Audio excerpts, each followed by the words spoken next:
Welcome back, everybody. We are resuming our streaming regular schedule, or I should say, we are resuming our regularly scheduled streaming, and we'll be here as always, or almost always, Tuesday nights, Thursday nights, Friday, and Sunday.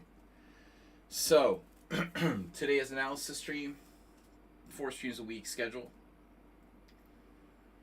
Sorry, I was away for 2 weeks. Back now. We will have Christmas and New Year's, um, off for those holidays, but mostly streaming. Astrobate, welcome back. Speaking of Astrobate, where's your game? Okay, your game will load up first.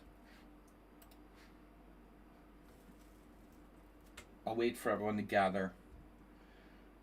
I'm not expecting a big crowd tonight because I haven't been streaming regularly. Tuesday night's Blitz tournament was half attended because we've been away for so much lately that Astrobate's the only one. But we will regain our previous greatness. Make chess great again. Alright, man, NPC, you're here. Well, that's the only two players we need. Your game is featured. Good evening. So we've got Astrobate against Man NPC, the only two players in the chat, amazingly. Chances of that, very low. Alright. So, I've got games from Astrobate, Mad NPC, that's next. Morales, nice to see our VIP Morales submitting a game for Thursday Night Analysis.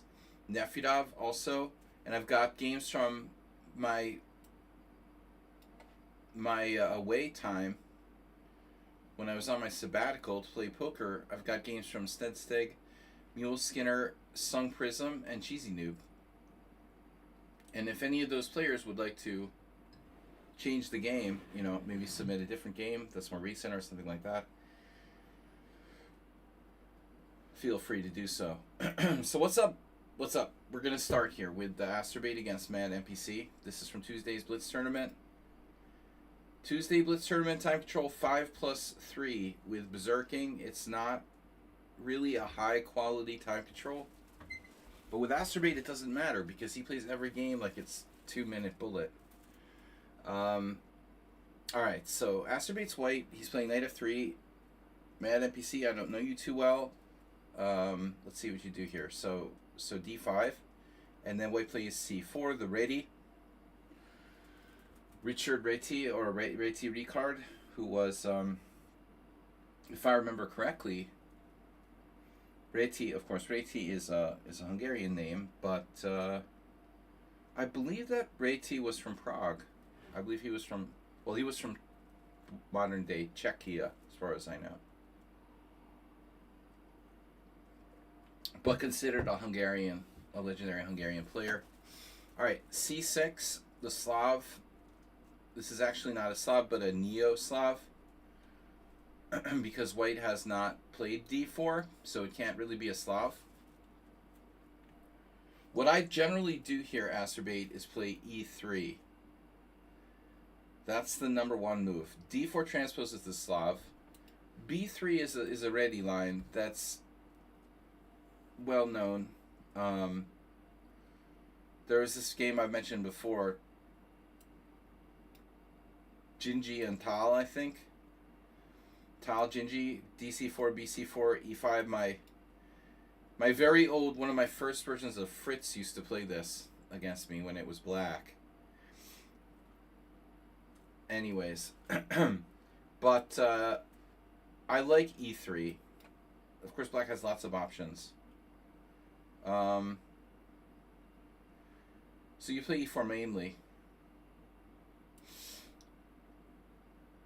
But against d4, King's Indian. Well, this is a Slav. So, Astrobate now goes with a very strange move. Bad move. Was this a mouse slip, Astrobate? Well, no. See, Astrobate is... I guess he learned to play this, right? He's expecting d4, b4. But d4, b4 is about c5. You're circumventing c5. There's a reason to play b4 after d4. you're trying to discourage black from being able to play c5.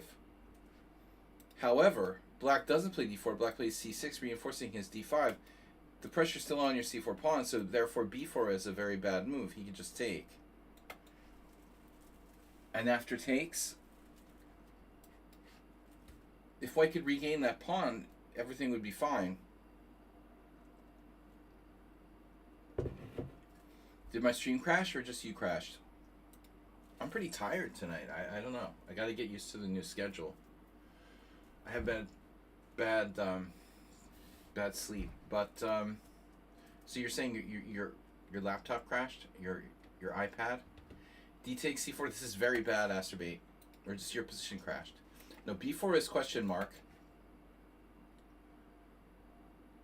But black, I don't know where his time went, by the way. He must have started the game berserking.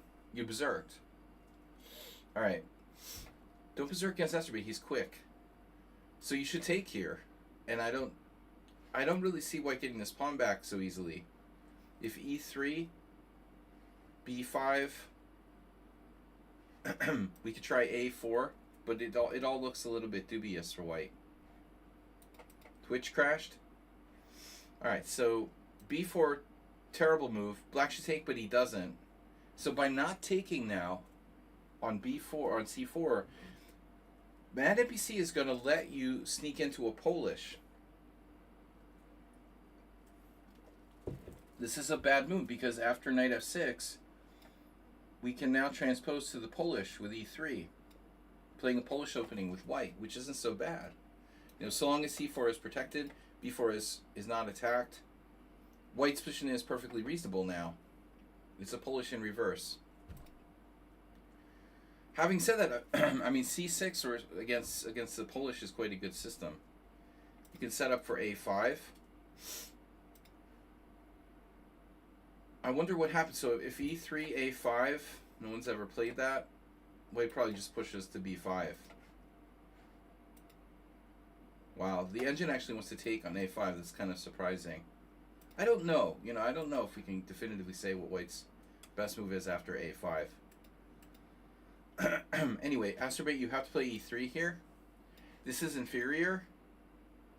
cd5.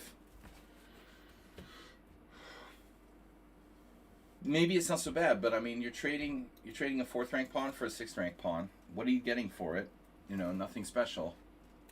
Takes. And now, what should white do? I mean, it seems to me like bishop b2 is kind of a no-brainer.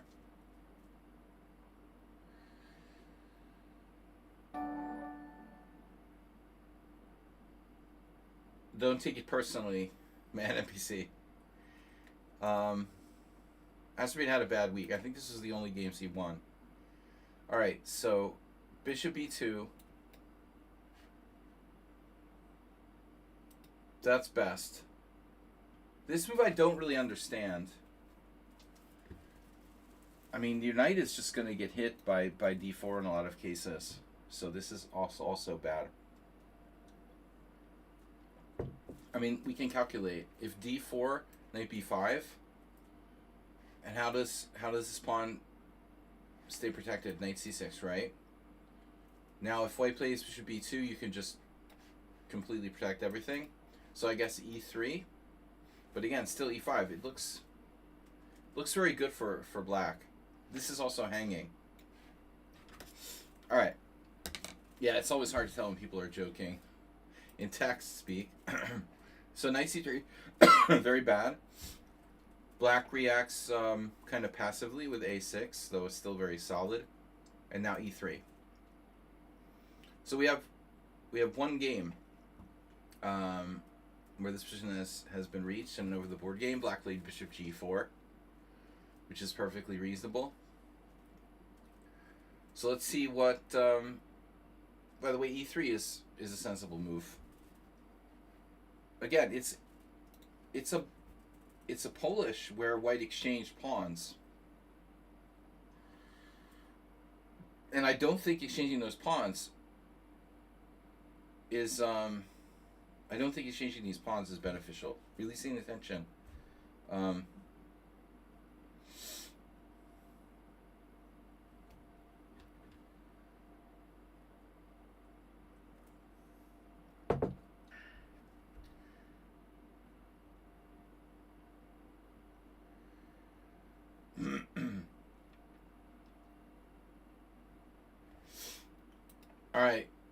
Let's be nice now.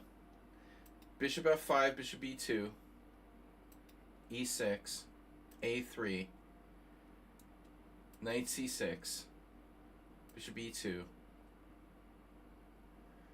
and now bishop d6. Black is a good position. I think that black is slightly better because of the strong pawn on d5, but it's close to equal. Now Masturbate plays b5, really not a dangerous move. Takes, knight takes, bishop b8.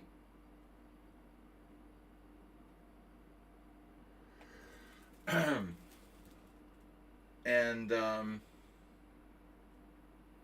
yeah, everybody's gonna chill out because we have a very small stream here, so everybody has to be nice to each other till I build up, hundreds of viewers, and then you can start saying nasty stuff to each other. Wait till we get hundreds of viewers to start that in fighting. So bishop b8. I think you guys look like you played a good game until this point now. It became a very normal position where black is a tiny bit... I would argue black is a tiny bit better. Maybe not, though. I mean, this bishop on b2 is becoming very strong. So I guess it's equal. Okay, let's say it's equal. But Masturbate should develop. He should castle.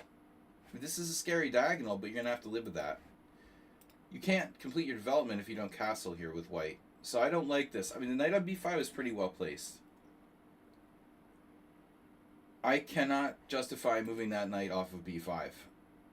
It could be out of play, but I think, I take my chances. I mean, I guess you're worried about e5. It's true. It's true. Let's think about this a little more deeply. Maybe Masturbate's move makes sense. Because by playing knight d4, you're actually playing for control of e5.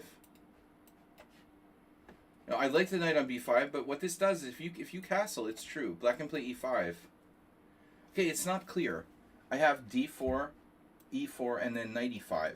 And this is quite sharp. I think this is the way you're going to have to play it. But black doesn't have to react to that. He can just live with it. So I think you actually came up with a good idea here, Masturbate. By playing this move, you're denying that knight that's controlling e5. Right? And so you're also attacking his bishop. I take it back. I think I kind of like knight d4. There's also the check on b5 if black trades. So he plays solid, bishop g6. And now you have the option to go here.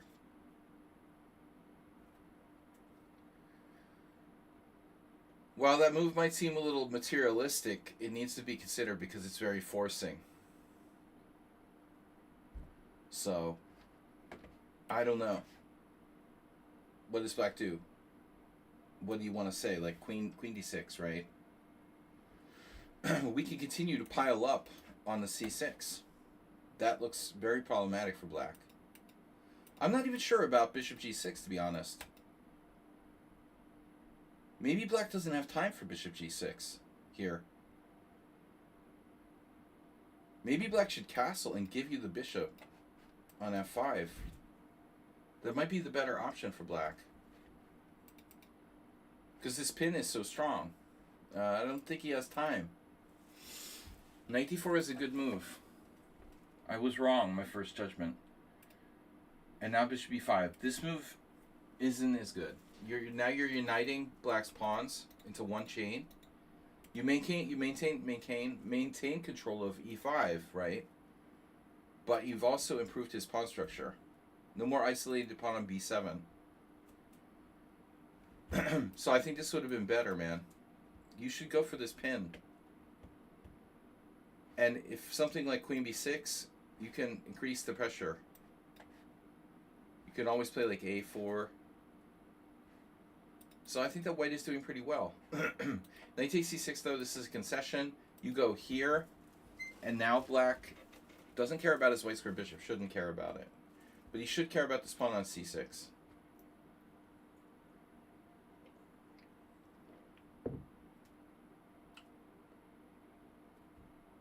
The problem is it can be attacked again. It's not easy to see how black should defend that pawn. There doesn't seem to be a good way to defend it. I can increase the pressure at any moment with rook c1.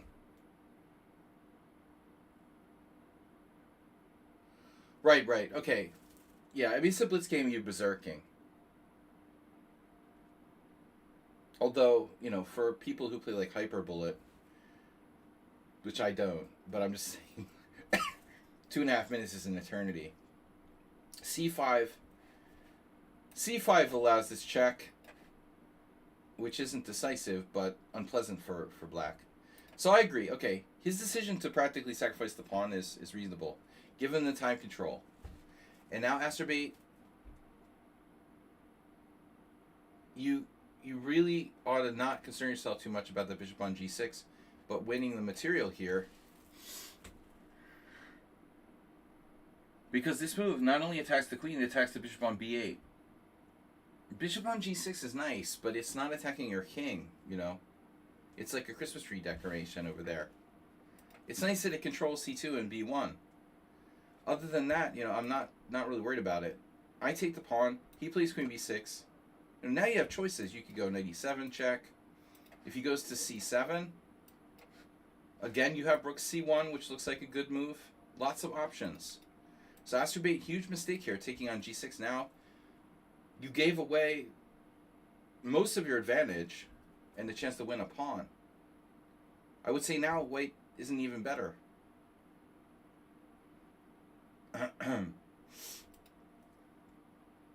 Two bishops don't matter that much here. Black has a good pawn structure. And now Astrobate goes pretty berserk with h4, but okay. I'll allow it. I feel like a judge. Mr. Keyrock, do you have any statement for the jury? Yeah, you're obsessed with not castling and playing like a caveman. I'll allow it, but right. Well, the only thing about the knight c6 that I was a little bit unsure about was, like, in these type of variations, you know, if you grab the guy on b8, I can grab the guy on b2. And that's weird, but it's playable. You know, this could very well lead to a situation where you win your pawn back, and the game just is totally equal. Like rook takes a3, takes, castles, and it's a draw. But the way he played, caveman, I mean, the sensible thing to do here is castle. You can always play g3. He's probably afraid he gets checkmated if he castles, but g3 will defend. He didn't want to defend, and now e5, h5. Takes. Bishop takes. You can't take because you're under attack, so you ignore it, which is the right thing to do. But what should black do? That's a real question. You don't want to take. There's no easy checkmate. I mean, we do have this, though. I want to point this out. Queen f3, queen h3.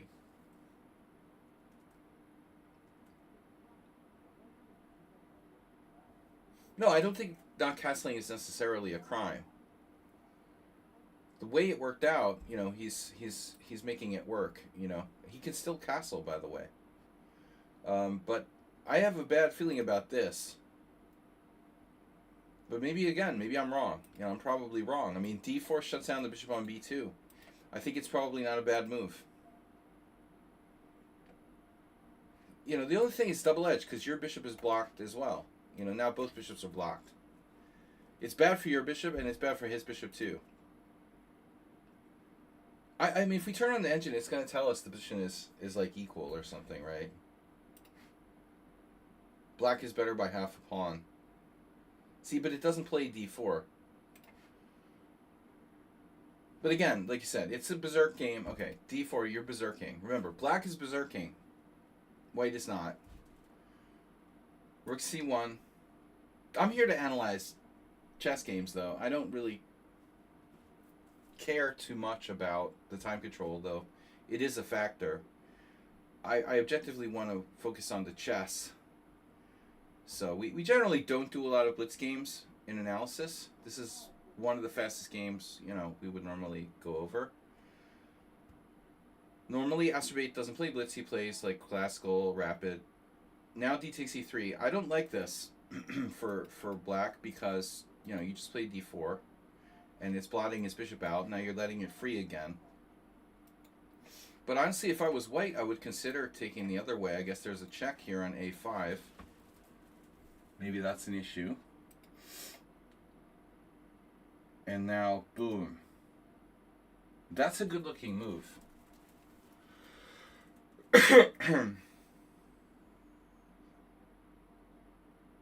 There's pressure on d2. There's pressure on g3.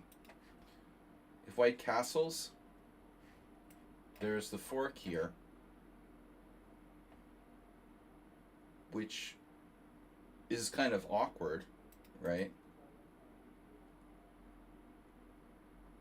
But I'm very surprised by white's play now. You know, what is he supposed to do? How about something sensible, like bishop f3?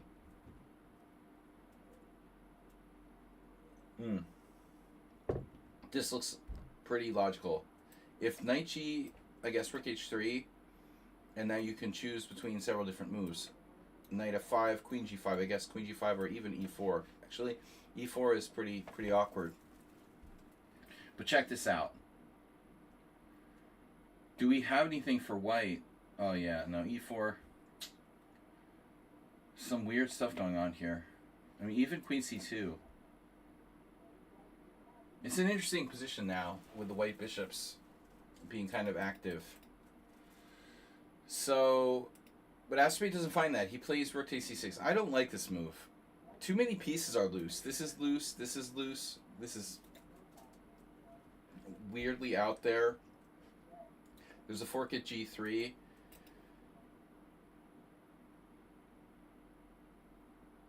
And so black plays queen g5 with threats of this. But now we get to an interesting point. It looks like white has nothing, but suddenly you have bishop takes f7 check.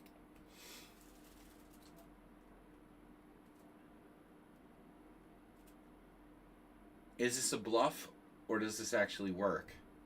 So rook takes rook check, queen b3, game over.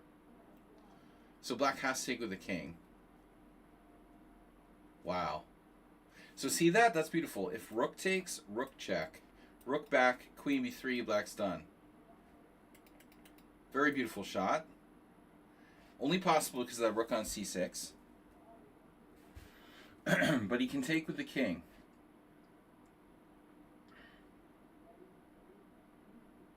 Now, if white doesn't land a crushing blow, his king is going to be destroyed by queen g3 check or something of that order.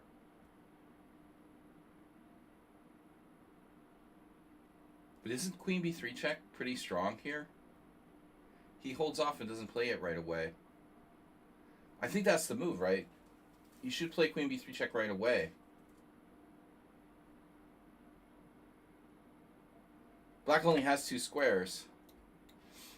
And e8 is really bad because of check, queen e7, and mate.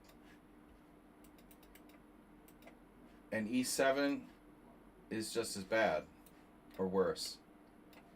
Oh wow. So it's like forced mate. There's no answer to bishop takes f7 out of the blue. But Astrobay castled instead. And the problem is, what about king here?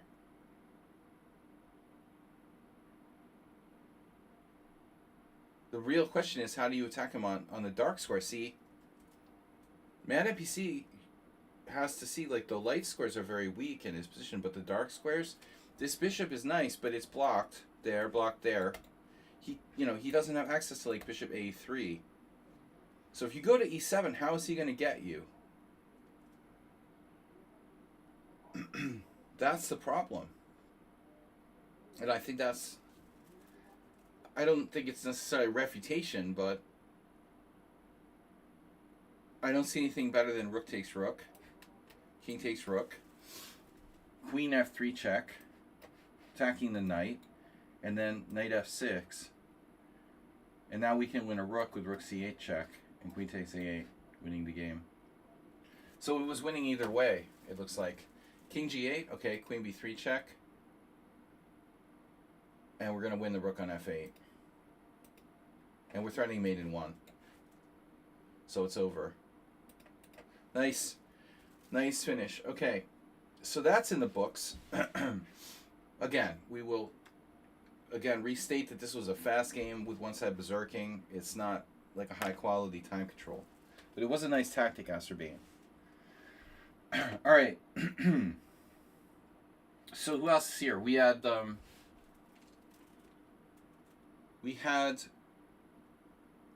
Etan. Etan, you're not a subscriber? Etan. Etan is not a subscriber. Oh, we got another player here. Someone new. Pilium. I can't read. It's too small. It's like light green. Pilium C5 Bright. Okay. So guys, you will do that now. Okay, great. Make yourself a subscriber. In the meantime, we have lots of games, so I've got tons of stuff to go over. Mr. Slow is yet to return. I haven't heard from him since Prague. But Man NPC submitted the following game. Thanks, Etan. Alright. Etan is a subscriber now, so add his game. I know you put a link in there. Thank you for the subscription by Etan. Where'd it go? And there was first time chat from Pitium. Was just asking about the game. Okay. Where is that link? Play nice, Asterbait. Never have time to masturbate out. That's a good thing. Alright. Copy. Download raw. I don't want to download. I don't want to download. I just want to copy it. Alright, let's see. Hello. Study. Analysis stream. Okay, it's in there. Alright. So, anyway, that's in there. Etan. Alright, in the meantime, we're going to go with Big Ed against Kavalek.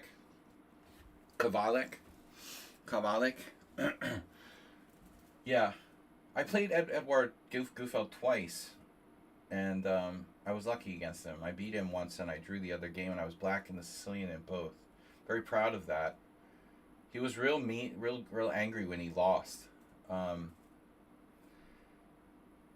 That was like in 2001. He died a few years later.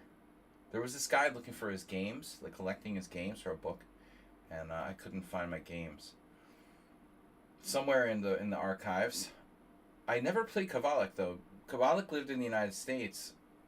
He lived in Washington D.C. or Virginia, and from about the time when I started playing in 1985, although Kavalek lived in the U.S. and wrote a column for the Washington Post.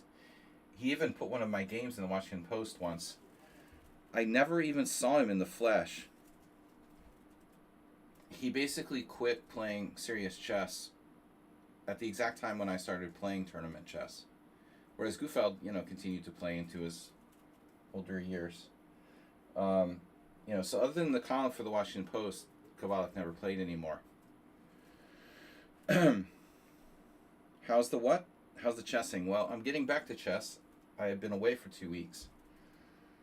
So anyway, what is this game here we got for what? Black is victorious, so we should look from Kavalek's side.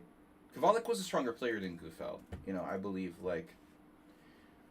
Gufeld was known for, writing some books. Maybe he was like a coach, I think, for... When Chibernidze came to the United States and I played her in a Blitz tournament in 1986, I remember, I think Gufeld was there as, a KGB guard or something. He was basically assigned to make sure no one, emigrates or something. But anyway, Kavalek was respected as a very, very strong player on a higher level than Gufeld. There was another... I think it was Korchnoi who made a joke about Gufeld, but anyway, I don't remember when Gufeld became a grandmaster, when Gufeld became a grandmaster, Korchnoi like dissed him. Anyways, so e4, e5, knight f3, knight c6, bishop b5, and then so Kowalik is from Czechoslovakia, modern day Slovakia, but he immigrated to the United States in the 70s. I don't know what the situation there was. It wasn't that common in those days to be able to immigrate, but he immigrated pretty early to the United States. Yeah, Sun Prism, I got it. Bishop c5. So classical Sicilian, Rilipez. Classical variation. This isn't seen that much. It never has been seen that much. It's always had kind of a somewhat dubious reputation. But what am I thinking of now? This is a sharp line. So I prefer castles personally, but c3 is also a major variation. And if black plays knight f6 now, it's like a so-called Berlin classical. I had a friend who used to play that all the time, an ex-friend who's an idiot, but this is a siesta variation, right? Is it? Or no, the Cordell Gambit, sorry. Siesta is in the Steinitz. This is Cordell Gambit, right? F5? Yeah. So I know, like, next to nothing about this. So let's see. Played by Ivan Sokolov, who was known for playing the classical. That's the only really respectable player here playing it on a regular basis. Ivan played it 3 times. Losing to Leiko, losing to Bologan, and drawing with Motolev. You got to ask yourself the question though, like, are we playing this for a win, or I guess we're playing for a win. We're trying to trick people in the opening by playing something sharp. But when you're playing players on the level of like Leiko. Now let's think about this in terms of when this game was played. It was 1962. Sokolov playing it in 2007 is a different story. There's computers, there's databases. They've been around for over 15 years. That's a different era. For Kowalik to play it against Gufeld in 1962, when there's no computers, it's okay, right? So Gufeld knows a lot of theory, though. He was very, very well regarded in terms of opening theory. D4, King's Indian, Spanish was classic. He was a student of the Soviet era. He probably, studied the King's Indian. The Spanish was very heavily important in Soviet opening theory study. So he should know what he's doing. Gufeld should know what he's doing on the white side of a Spanish. This is a very sharp position. I don't know the theory. F takes e4. And here, somewhat surprisingly, it looks like the main move is actually bishop takes c6. Counterintuitive, a little bit of a counterintuitive move, because it doesn't seem like a logical move at this moment. Why would you suddenly give up your light square bishop? So Gufeld plays knight g5.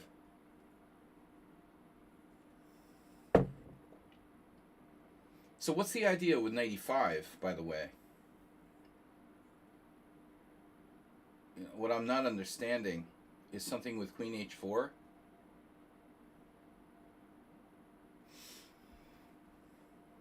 So let's look at this for a second.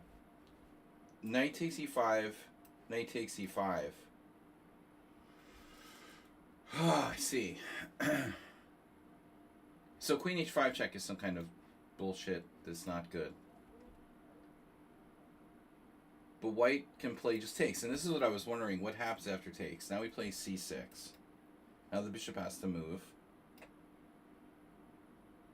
And what's going on? Queen h4 or e3. Let's say e3. Disruptive. Bishop e3, bishop e3, queen f3, neat move. Bishop f2 is obviously possible. Black plays queen h4. And then he can escape with his king to d8. Crazy position. So after f takes e4, it's very interesting. There's 178 games here, and in tournament play, which is even shocking, because this gambit isn't played very often. I'm honestly very surprised. There'd be as many as 178 games from this position in tournament practice. But the really shocking thing is that Gufeld's move has only been played in 2 games. This is 3.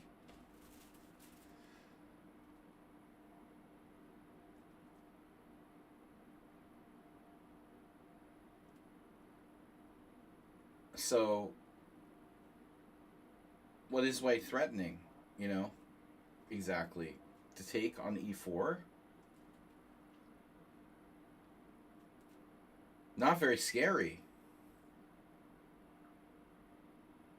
So if you play, if you play knight f6, then I can do all kinds of things. Take on c5. I can play bishop takes c6 and then take on e5. That doesn't make sense. We have to take the piece back. You have to take the piece back.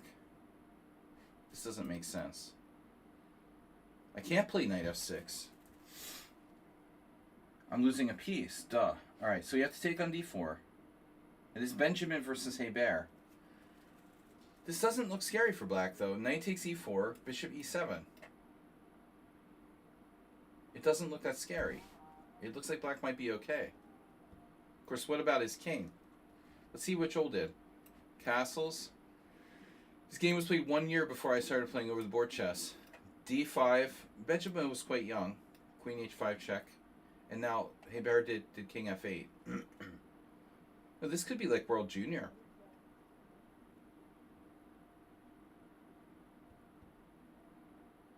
I don't know. 1984. Joel was very young. It could have just been the World Open or New York Open or something too. King f8. Yeah, I don't like this king.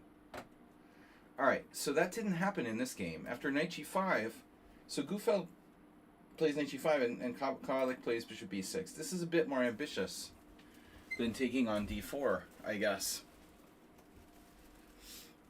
There's a Mariotti game from 1971. Italian grandmaster who was very famous. Actually, is he still alive? Mariotti might even still be alive. He played with Karpov a lot in that time in the 70s. He was like maybe the #1 Italian player in the 70s. I'm not sure when he got the GM title. I didn't think he was a grandmaster, in that era. Maybe he got the title later. Not important, but anyway. Famous for playing a lot of really crazy lines. This would fit in. Bishop b6, and now White castles in this game against Mariotti, a player I never heard of. But, yeah, castles looks logical. White went on to lose that game as well. So White is 0 for 2 in this position. d5 makes sense. Oh, man. So black just shocking white now with the next move. Gufeld must assume black's going to play like knight e7 or something. This is crazy. So watch what happens. e3, the disruption. Disruptor ray. That's a really cool idea.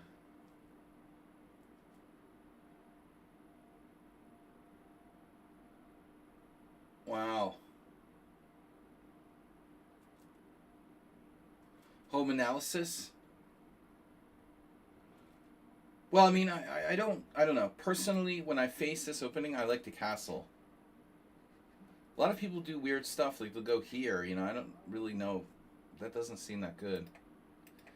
So by playing c3 first, of course, you're allowing more gambits and stuff. Say this to Steinitz, same thing. e4, e5, knight f3, knight c6, bishop b5. if I play like or sign it's deferred, a6, bishop a4, d6. If you castle, there's nothing fancy that black can do. But if you play c3, you allow the siesta variation, very, very similar type of thing. So I think, inherently, castling is a safer option than playing a c3 before you've even castled. This is sharper. What is this message I've got here? Sun Prism. Is that a new game or an old one? Because Sun Prism, I got your game from 2 weeks ago. Oh, you resent it. Okay. So, yeah, neat idea. E3.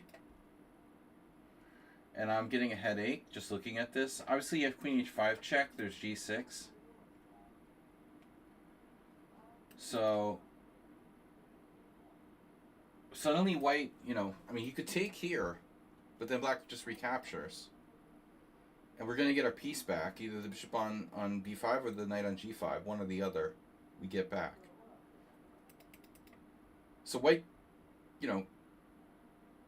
just maintaining material equality here. And now plays knight e4. Defending f2. Which makes sense. But now black has another annoying in-between move, queen h4. Hitting the knight and triple attacking f2. Oops. You gotta wonder, like, how much of this could black have possibly...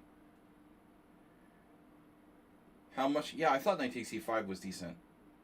How much of this could black have possibly known, like, in advance, This would almost never happen. In an era before computers, too, it's like... You would think, like, Kavalek has to figure it out over the board. Like, both players are probably figuring this out over the board. It's such a rare opening. So Gufeld defends with queen f3, defends both weaknesses. Knight f6, developing. And now knight f6 check. And black is fine. I mean, why? Well, I guess we're sacking a piece, though, right? So we're sacking a piece. Takes. Very scary, though. Check. And now where do we put the king? So Kavalek sacrifices a piece for a massive center. Or maybe not. Let's see. King f1 would look...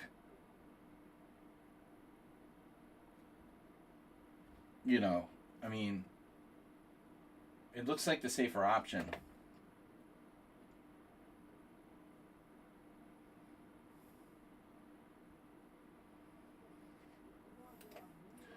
This is strange. I mean, he's allowing this bishop g4. So his idea is to play bishop e2. Okay, I get it. So you take here. You're threatening bishop g4. I mean, is that king really safe there on d1? Now, I'm curious about this position. Let's ask the oracle. Because I really don't know where this king should go. Yeah, king f1 was forced. Shit. I would instinctively play king f1. Yeah. Man, NPC revealed the nasty truth of the position. I had a feeling, I would intuitively play king f1. It's safer for the king. You're blockading. He's expecting, I guess, black to take toward the center or something and go for this big center as compensation for the sacrifice piece. If I take with the b pawn, then the king is safe because there's no rook coming to this open file. But yeah, this is additionally, in addition to bishop g4, there's also like castle's queenside or rook d8, and the white king is clearly not safe here. So Gufeld was kind of greedy. Bishop e2. Preventing bishop g4. Now first black has to develop a bishop in order to castle or play rook d8 check. Oh wow, this is wild. So Gufeld gets to trade queens. Oh my god. He trades queens. Queen h5, bishop h5, king e7. And he's up a piece. White is up a piece. But 1, 2, 3 pawns. Black has all 8 pawns. So he has 3 pawns for the piece. Plus, if you try to play king e2, you have bishop c4 check. So black has enough material for the piece already. Plus the white king is unsafe. b3, preventing any sort of bishop c4. And now bishop d5, very nasty move. I anticipated bishop f3. But there's going to be a problem. If you play bishop f3, I'll trade and play rook g8 and rook g1. But this is just forestalling the inevitable. Bishop a3 check, king e6, check, f5. And so he finds a way to go here. Okay. Looks like the only try. But what about, yeah, c4 is a threat now or not? Because of bishop here. So technically, like Kovalik could go even like e4. c4 can be met by bishop there. He plays rook g8, simple move. Knight d2, boom, boom, boom. And now it's very apparent. I mean, we have 1, 2, 3 connected passed pawns for a knight. And the bishop's pretty bad. It's over. Rook f1. So, interesting game. Too many pawns. This is a very beautiful thing now. And I doubt this is forced, by the way. I think he was concerned about knight c4. Maybe it is forced. Damn. I mean, another option... yeah, I mean, you could, for example, play a6, knight c4, bishop a7. But what happens if White starts, like, swapping rooks here?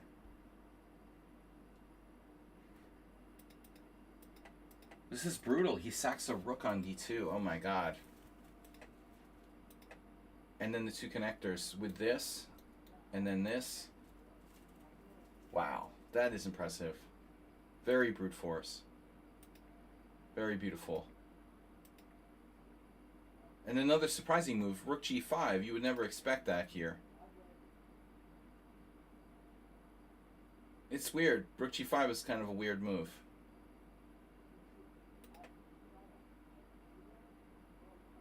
Presumably to forestall this. Takes. Oh my God. This can't be right. You gotta be kidding me. He sacks the exchange? Oh my God. That's sadistic. That's just torturing the guy for fun. Wow.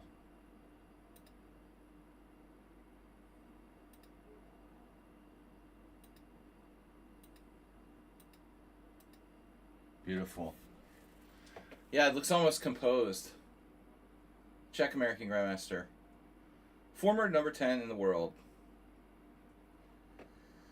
Alright, so then we've got the games from last time. Sung Prison. Since Sung Prison is here, I'm going to do that first. French defense.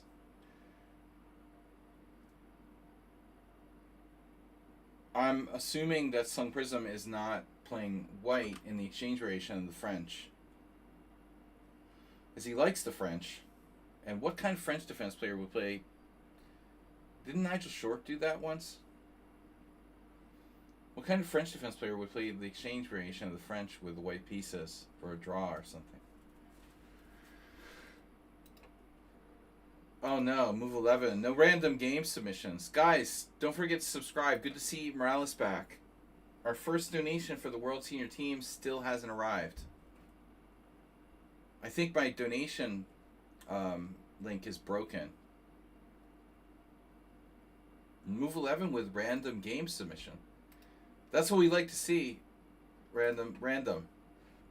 It's a little late. I mean, we've got a lot of games with 11. You got to get with the...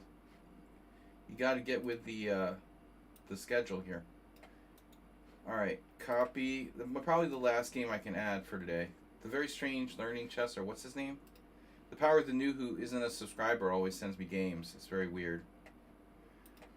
If you're not a subscriber, you can't submit games. Alright, so you have to be a subscriber to do that. Copy, learn, study, my games, my studies. I know that's deep. Hard to understand. Did the game go in there? What? Where's move 11? Ah, I have to put it in. Duh. Okay, so that's it. That's 10 games. Joseph Jurassic. All right, no more games. Even for subscribers, we reached the 10 game limit. So we're gonna start with Sun Prism. Then we're gonna go to Morales. A lot of old VIPs and friends. Like, we got a follow from Ash Ketchum, and what I was gonna say. Yeah, VIPs like Morales, and founders like Move 11, who's been here almost 10 years. Mule Skinner, also longtime subscriber. Move 11, gifting a tier 1 sub to Mad NPC. Oh, Mad NPC wasn't a subscriber. What? You weren't a subscriber all the time. You tricked me. Alright. You must have let your subscription lapse. So, you thought you could pull a fast one on me. Alright. Sometimes I don't notice. His submissions are so good, I don't care if he's a subscriber, right? So, alright, Sun Prism. You're black. It's a French. E4, E6. So, opponent plays knight C3.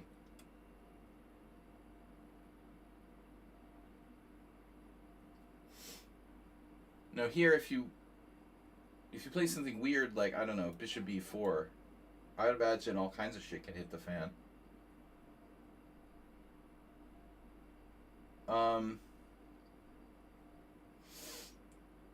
Could you imagine like Bishop B4 and white playing Queen G4? That would be cool. No, anyway, okay. It's just that the French exchange variation is so annoying. But I feel like more people, when they play knight c3, they're more likely to probably play something like this, you know. I feel like it's the knight f3 guys that always play the exchange variation after d5. This is much more common. I'm much more surprised to see exchange variation after knight to c3, because that knight isn't necessarily that well placed on c3 in exchange variation structure. There are lines, though. There are lines. Okay, so knight c3, d5 takes, make you want to just puke, right? Gross. I hate symmetrical structures. Takes the dynamism out of the position. E takes d5, and now, I mean, white basically doesn't have a serious move other than d4 at this point. And if you play bishop b4, you would transpose to a Winawer exchange, which is probably better for white, so you don't really want to do that. So this move order does take away, I guess, bishop d6. If you like playing that way with your bishop on this active square, it's not possible because of knight takes d5. I don't know too much about the French because I never really played it much, but it feels like, you know, you're forced to play either c6 or knight f6 now.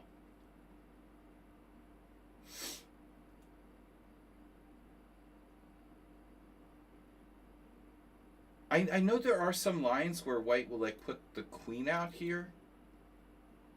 Some ideas to castle queenside or something.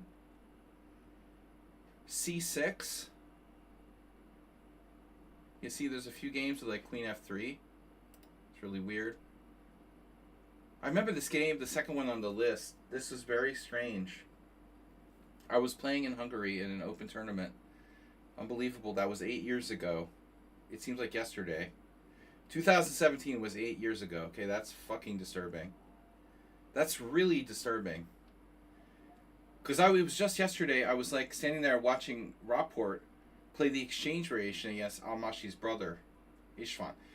Why would Rapport play the exchange variation of the French against a weaker player? How weird is that? You know, I was like, what is he doing? He still like crushed him very easily. But can you imagine being Richard Rapport? What would make you play the exchange variation of the French? That's just, maybe he found some weakness in the guy's game that he thought was notable. I don't know.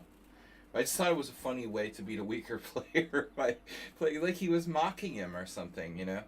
I'm gonna beat you with the exchange French because you suck so bad, you know. It was a crushing game too, but anyways, Rapport does weird stuff. So d4 and you play knight f6. This is probably the best move, I would think. Because committing to c6 is a little bit committal. And anyway, let's see what white does. So bishop g5 is a move. I'm not afraid of that. This could transpose to some weird Petrov. By the way, if like white plays knight f3, you have a Nimzovich Petrov with the tempo up. I'm very happy about that. They started playing Ilinčić's like thing. You know, this is funny. A couple years ago, well, 8 years ago, Ilinčić used to do this. Like in the Nimzovich Petrov, he would go takes d6, knight f3, takes, and after knight c3, everybody looked at him like he was an alien when he went here. And now like top players are playing this and stuff. And that would be funny. That would be like an improved version. I like knight f6. You know, I'm not afraid of bishop g5. Knight f3 is nothing, you know. So what do you have to worry about? This is very good. Knight f3.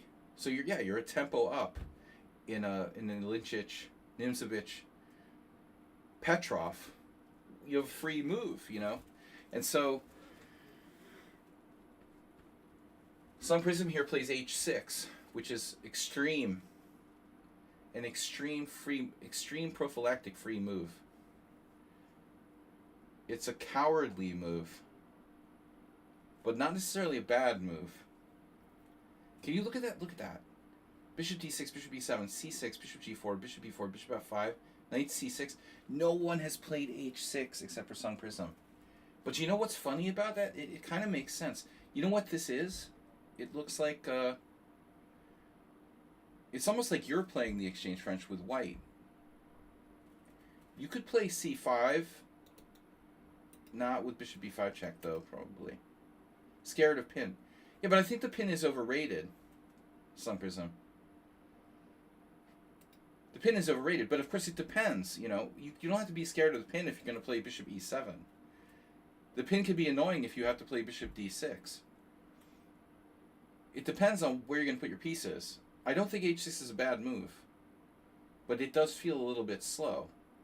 So admittedly, like bishop d6, yeah, but think about it. If you play bishop d6, right, the best square, if they go bishop g5 now, you just play c6 and you laugh at them. You're like, haha, like what kind of pin is this? Who cares? You know?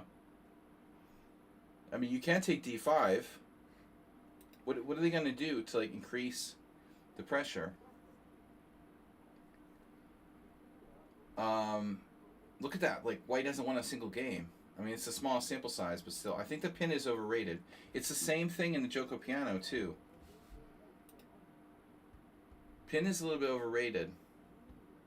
But I like knight f6. You didn't commit to c6 right away. But it would be good after bishop g5. Now you have a reason to play c6. And I think you have a good game. All right, anyway, it's interesting. h6. It was played. It has been played by transposition or whatever. It's playable, right? Now, as I said, you have a tempo up on the Ilinčić variation of the Petrov.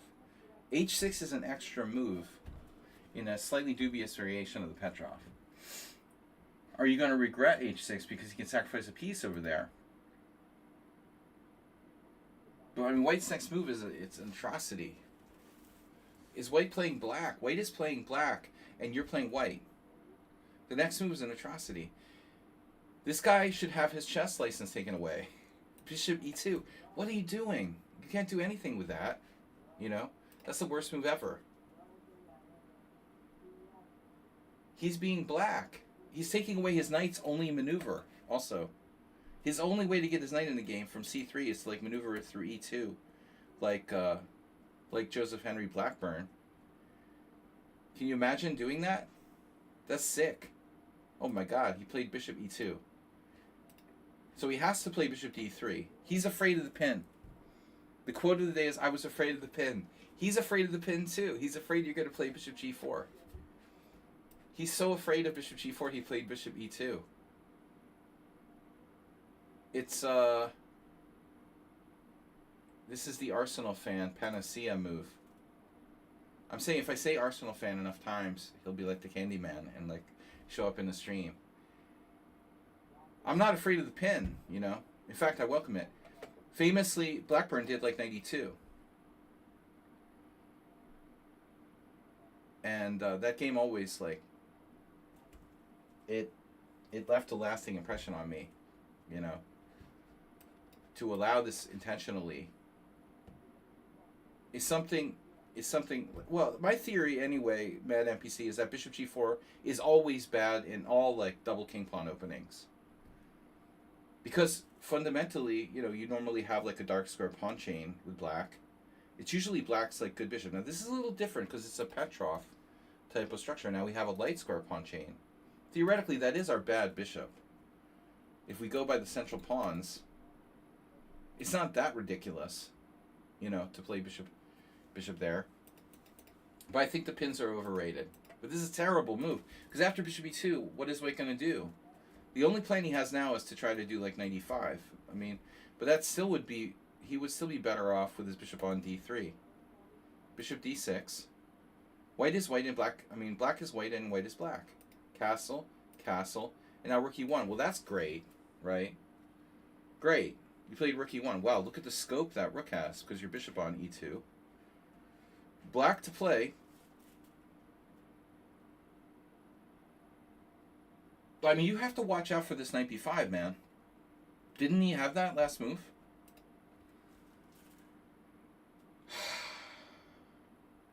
Dude. Dude, he took away his only square, right? But he does have this.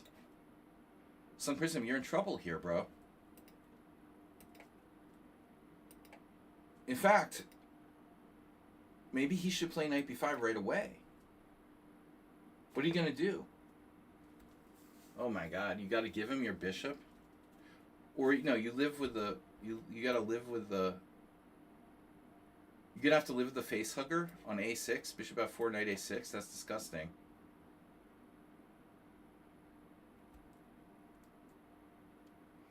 Well, that's a serious argument for c6, right? I have another suggestion. Something a little more extreme. If black is white and white is black, then what do we do, right?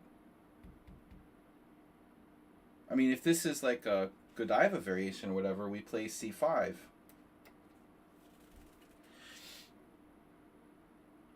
Now, it might not work because it looks like a Jabava. I mean, but still, like, what's the worst thing can happen? Bishop f4, we go a6. How bad can it be, right? We just stop knight b5. You're not going to do that. If he's not going to be white, I think you should, you know? Yeah, but I mean, c6 is kind of lame. I don't think that c6 and h6 go together. You know what I mean? If you want to play h6, then you're not supposed to play c6. If you play c6, you solidly defend d5. You don't need to defend against the pin with bishop g5. He has no threats. You know, he's not threatening bishop f6, knight takes d5. If you're going to play h6, it's an ambitious move. You're taking away the g5 square. You're indirectly defending your d5. You're making c5 possible. You're playing like you're white. Yeah, h6 is slow, but it's also a move that white plays on the white side of Godiva variation, or Queen's Gambit accepted with e3. It is slow, but if we get away with it, it can be very effective. So the idea is now to play knight c6 and play an active IQP, you know, where we're white. I think the c5 might be black's best move in this position. Okay, I mean, there's a lot of options. He could go here. What do you guys think? It's a risky move. The engine doesn't like it, but it's true about bishop d6, knight b5. This is true. a6 is another weird move, but it does the job. Yeah, got a little bit of Jabava going on here. I don't know. I still like c5. You can't refute this, can you? I mean, c5, yeah, best move is bishop e3.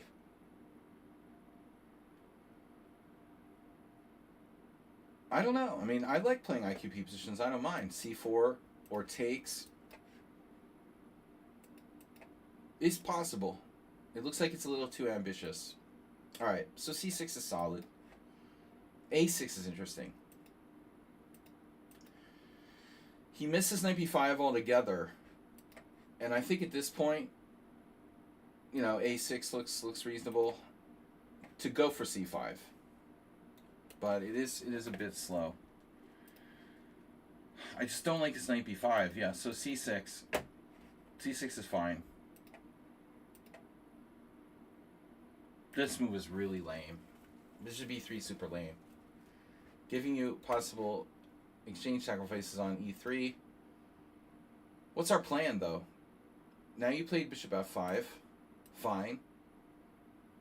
h3, really just preventing knight g4. And now c6 finally. And so you have a solid position. It's a very classic Kali system, London system type of setup here. Why is White so ambitious? Because he's afraid. He's a fearful player. So why is he playing the exchange variation? Why do people play the exchange variation? Bishop f1, knight of bd7, and now knight e2. Yeah, because he has nowhere else to go. Guy's over halfway there. 75 out of 150 sub points. I don't know what it's talking about. Now, queen c7. Played like a true Caro-Kann player. Now, this is a normal move. You're preventing him from using those squares. He'll play queen d2, who gets slammed by knight e4. So he realized to play queen c1. That is lame, right? But he has a plan. He has a plan. Bishop f4. Now, if bishop f4, do we have rook takes e2? I think we do. Another exchange variation. So you played a5. If he plays bishop f4, we take on e2. He takes on d6. We take on e1. He takes on c7. We take on c1. He takes on c1. What's happening? Material equality, but white has the bishop pair. All right, so queen c1. This looks like an Ilinčić move in the Petrov. If you don't know what to do, just randomly grab some space. You can never go wrong with that. And also actively, developing a rook from its original square. I like a5. Why not? But, he needs to go for this. Oh, there's a problem. No. He can play bishop f4. Eventual knight f8. No. I mean, the knight is too important right now. We don't need to play knight f8. But instead of a5, maybe Sun Prism has something better. This is very fundamental. Why don't you play in the center? Come to think of it, I know this is very stereotyped, but like rook e7, play where the play is. a5, I said I like it, it's fine, but maybe this is best. We just play where the action is. Rook e7, rook e8, knight e4, bring it on. Does our queen get trapped in any lines, by the way? Let's just say knight g3. He can't sack this pawn, right? Takes, takes, takes. There's no tricks with like bishop f4. Almost. This is pretty weird. Like queen g6. Well, rook's hanging. We're going to have to throw that exchange in there. Bishop f4, rook e1. Knight e1. Yeah, this is just a pawn down for white. So he can't do this. He's tied up. He has to try this bishop f4. But rather than knight f8, the knight keeps control of e5, we pile up here. So even if he exchanges, can he play queen f4? This is hanging. White's going to lose the c2 pawn. So I think it's much more fundamental to go with direct approach. The other move is knight e4. a5, it's okay. Computer doesn't like it, probably. And now he plays c4, but this is mental. This is a desperate man. Totally inconsistent with his earlier play. Now, obviously, you take on c4. I think White just realized how passive his position was, and he sort of freaked out. Now he has a horrible isolated pawn type position where he doesn't have any active play. Black is more active than White. You have a better structure, and you have better activity than White. Knight f4, yeah, that's also a move. c4 was weird. So I don't know, this queen here.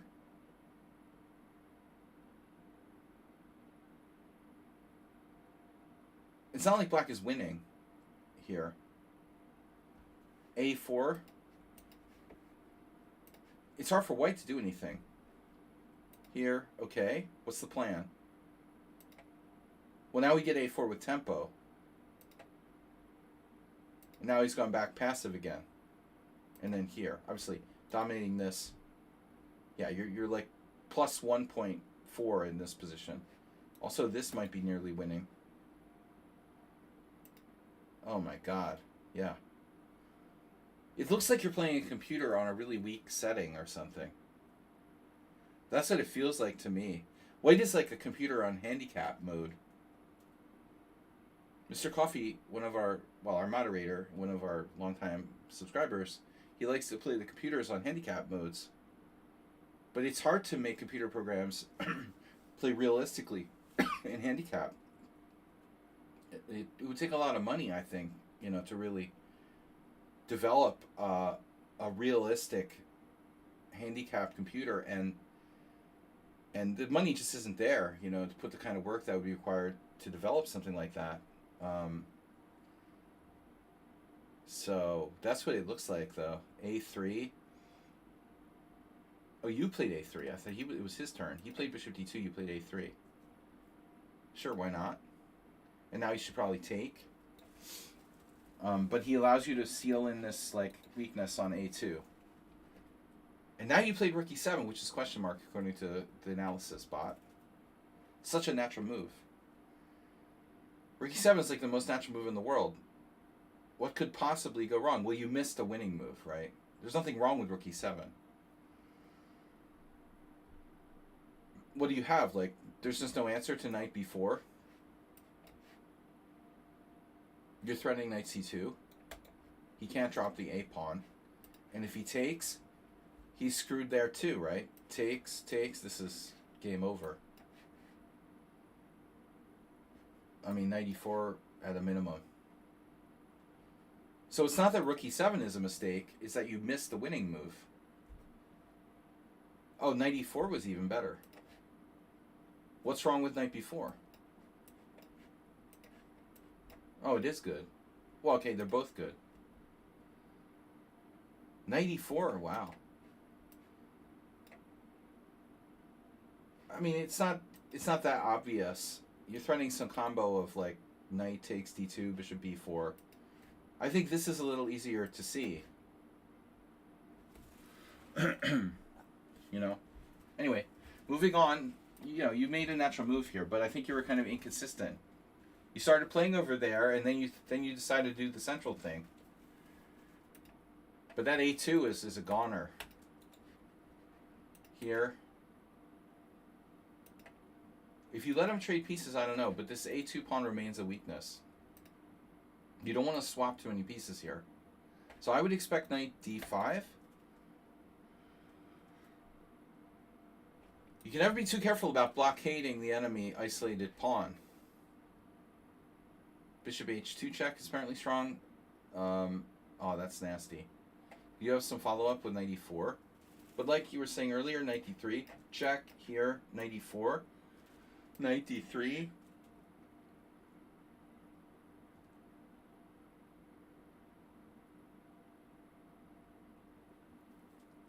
Don't see a knockout. And I'm sure you were feeling the same. You played this, also a good move. Just winning his dark square bishop is good for black.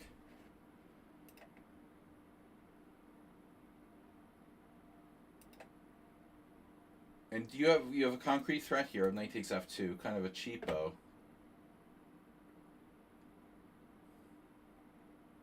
See, he did liberate his isolated pawn.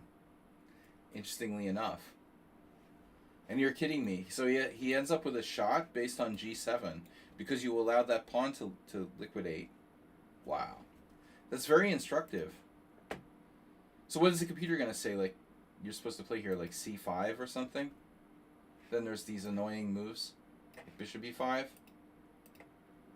So he has a counter shot. Queen D4.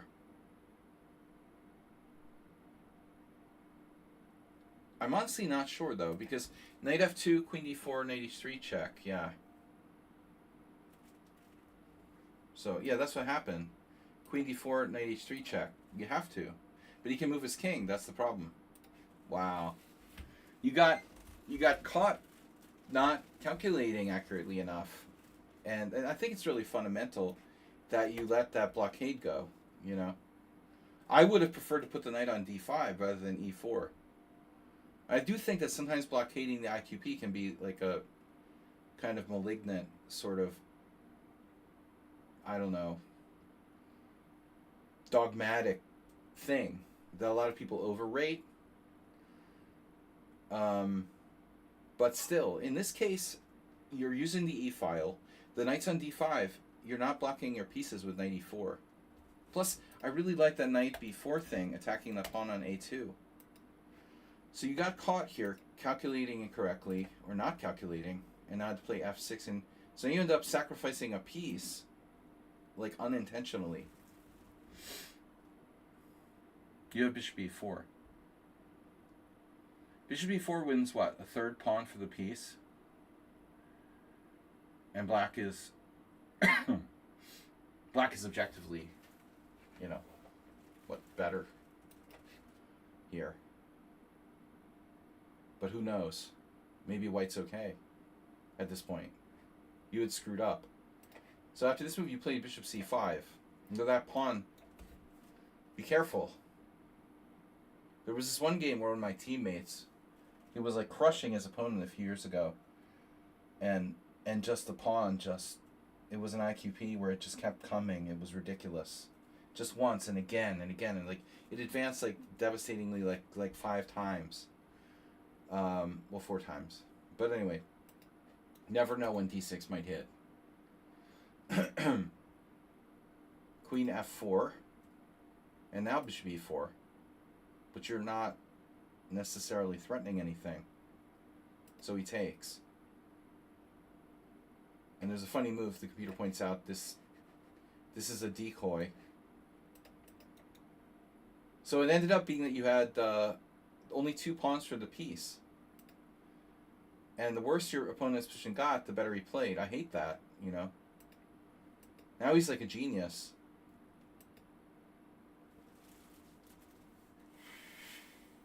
What was the time control of this game? This is like a live game, an over-the-board game. I would want to kill myself right about now. How do I lose to this idiot, you know? And you had to trade pieces. There's like no possible way you can win this game. He could have played knight takes. And he played queen takes, which is a mistake. But why? Why is this a mistake for white? Okay, you take and check, but then what?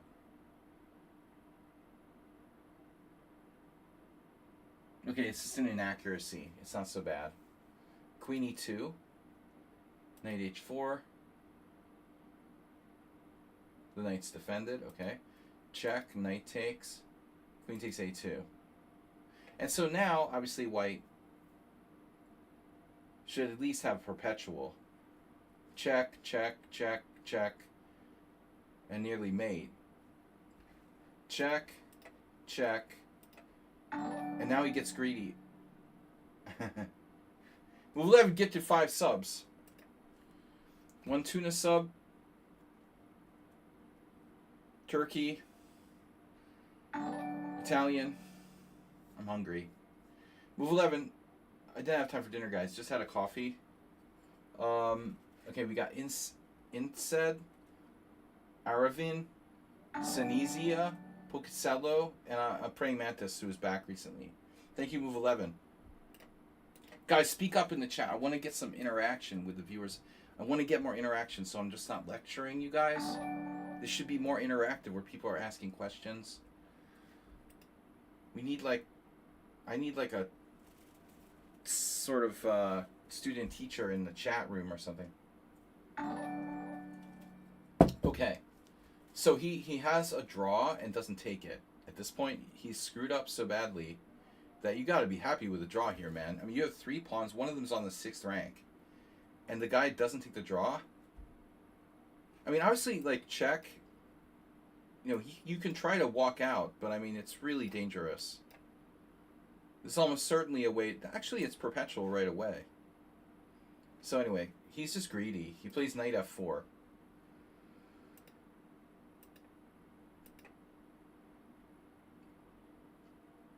I was wondering about, like, queen e5 as well.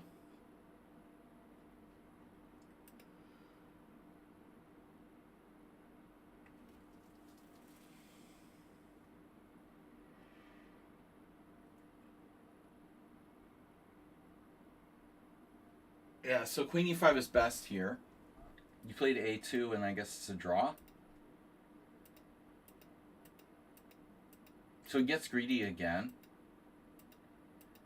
Oh my god. Now it's a clear draw.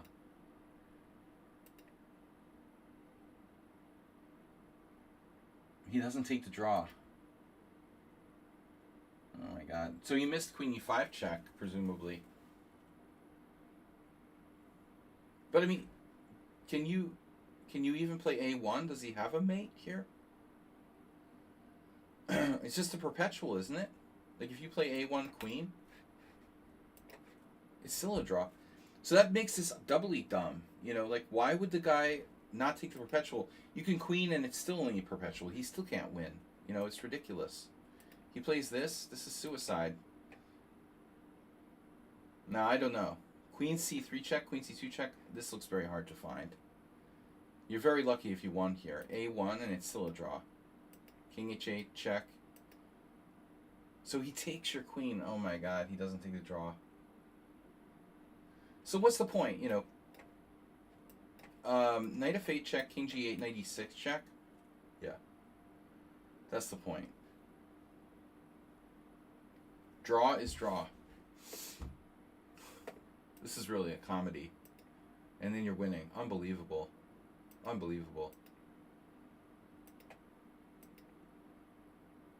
Maybe he thought he could get in there or something, but you're pretty fast.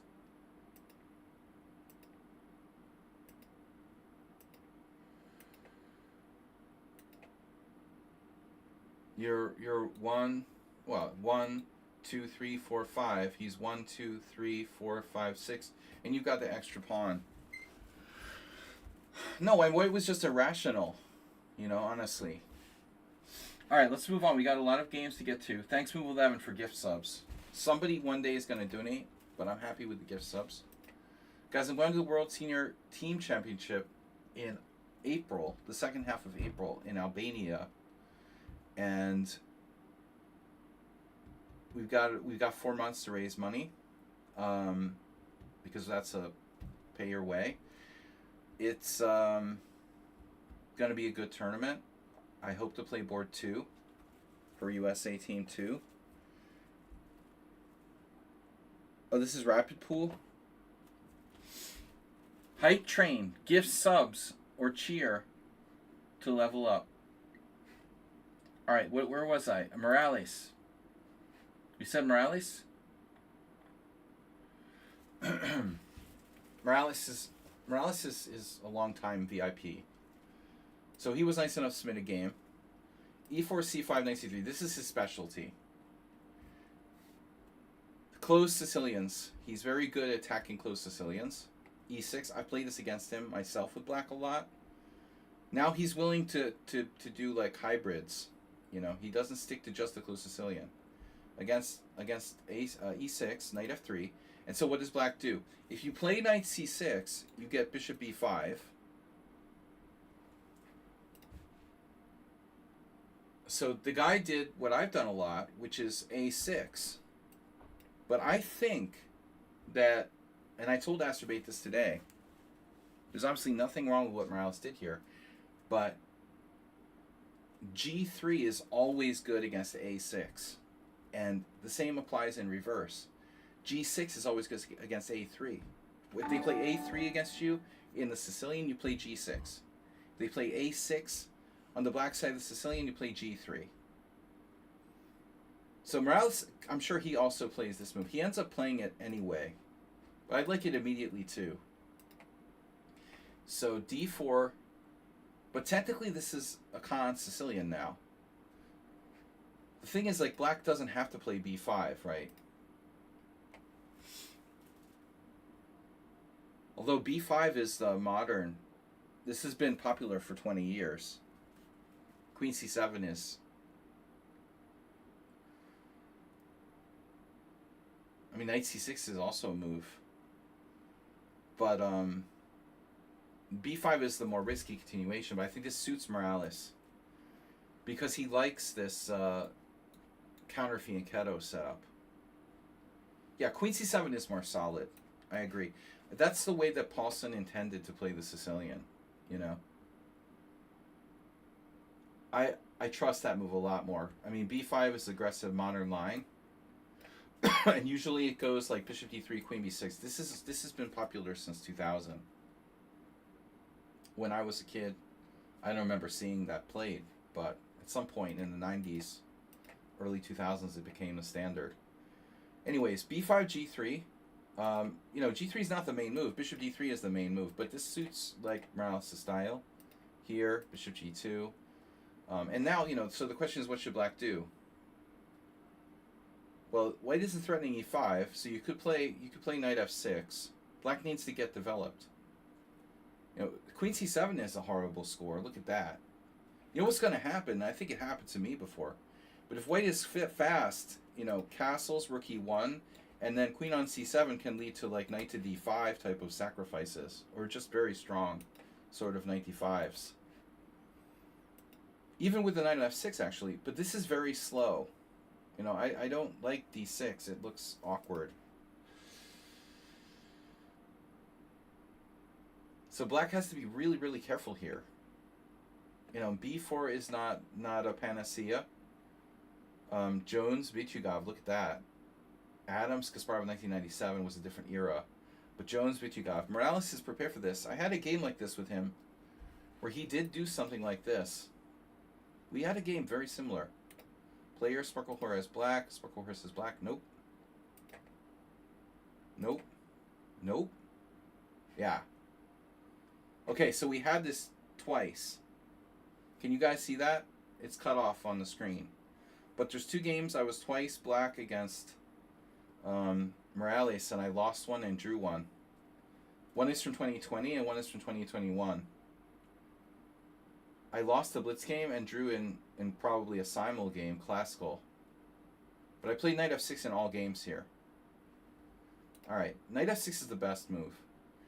Black plays instead d6. This is very passive. Playable, but passive. Castles. And now clearly, you know, white is a tremendous scorer in this position. Still, development should be the #1 priority for black, so I would assume knight f6. Yeah, this is what I'm talking about, man. He's walking right into death by knight d5. You know, I wouldn't be surprised if white could play it right away. Like, as a little bit as for fun, but this might not be that easy for black, to be honest. If I just make a positional piece sacrifice here, after knight d5 takes, I don't think this is so easy, you know, for black to survive this. But it's probably going to get worse. You know, after rook e1, Dubov, Campora lost the game in 2003. But it's pretty hard to lose this with white, I would imagine. John Nunn versus Sigurd Jonsson. Oh God, it's like an Olympiad. No, it's 1975, John Nunn. He was 23.75. Yeah, probably student Olympiad or something. Or maybe even World Junior. John Nunn was rated 23.75 in 1975. So that's like World Junior or World Student Team Championship. John Nunn with his exact position with white. Rook e1, and now knight d7. I'm surprised no one has gone here. At least now black can move his queen to like b8 though. So maybe knight d5 isn't as effective now. Morales plays a4, cracking the queen side. Kudrin Davies, 1998. We're getting into modern times now. And then, man, Morales goes for it. All right, so players. Sparkle Horse is black. Nope. No, you won't catch me there. So Kudrin Kupraychik, also one of the most famous attacking players as far as sacrifices and whatnot, doesn't play 95. That's unbelievable.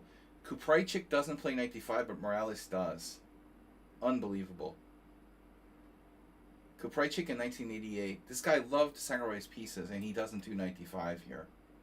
Incredible. You know, but I mean, maybe, as I said, the thing is, like, now you can take on b4, right? Oops.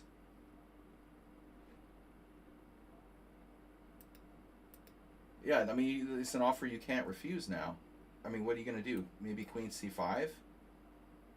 That's extremely dangerous. I don't think so. You know, I don't think that's happening. So why did all these guys chicken out and not play knight d5? It's sound. It's totally sound. The computer likes knight a2 better, but it's certainly not as fun, you know. Unbelievable. Let's go for it. Okay. So Morales novelty. He takes the piece, takes bishop e7, and you have a wicked initiative here. Knight c6 is going to be, you know, takes, and knight e5 blocking the line. So Morales messed up now. That's a very obvious defense. It's a blitz game. You know, it's a blitz game. Oh, you're here. Right. No, I mean, it's just too easy for him to play that. I mean, I know that you still have compensation, but on a practical level, yeah, you're just, like, you know, forcing him to do the right thing. He has to take and play, like, you know, knight e5, or maybe consider a different move. Maybe he can go to a different square, like c5. So this was a mistake, but it's a blitz game. Who can blame him? Takes, here. Because knight e5 allows f4. I don't think that's helping black. This is too dangerous. Isn't it? Could this possibly be okay for black? Yeah, it's actually okay. Wow. So we have to find something better than f4. You can play queen d5. You could play bishop f4. I guess bishop f4. Oh my god. Gotta be fucking kidding me. Wow. Rook takes e5, takes queen d7 check. If Morales does that against me in a simul, I'm gonna, like, claim he's a computer or something. But it's pretty easy to see, actually. Very forcing sequence. Damn. If I was more awake, I would see it. Alright. I'm not programmed to find that kind of move today. Knight df6. Now the knights are redundant. So that's your piece down. You know, he has a redundant knight against an active attacking position. Bishop f4. Now I'm expecting king f8. But now you have more sacrifices. Maybe rook takes e7. No. What do you do after king f8? Alright, whatever. Rook d8, king f8 is next. You played c3. And now what's the idea? Launch? You're going to take and play b4, b5? That's your tricky idea? Nice idea. Maybe queen b3. If you knight the passed pawns, it's over.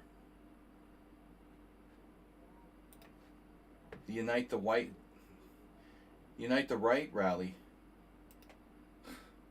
Charlottesville. Alright. King f8. C takes b4. It's just as bad. And then b5 and it's over. The passed pawns just win. This is even worse. He might as well have taken on c3. Yeah. This is a beautiful square for a bishop. Yeah, this is grotesque. Oh my god. c7. It's hard to watch this. It's a blitz game though, and we've seen Morales screw up blitz games before. I don't want to see him screw up another blitz game. Wow, nice.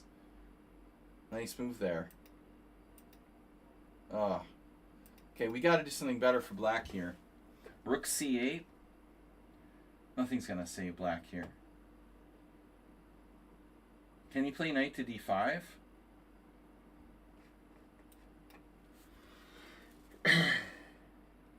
Well, that's got to be better than what happened.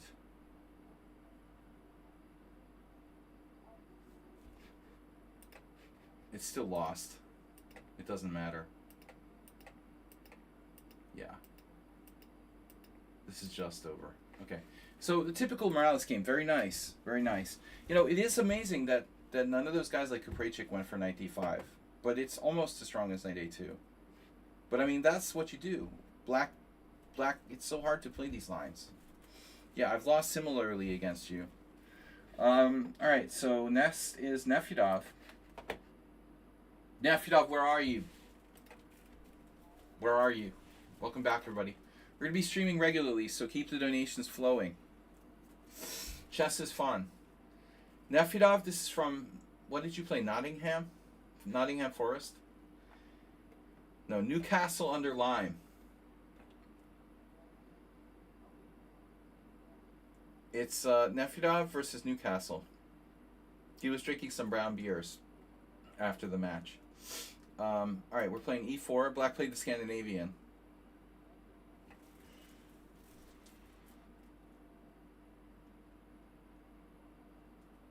I don't even remember. What does Nefyedov do in the Scandinavian? My gosh. This has to be like the best opening to play against Nefyedov. It has to be.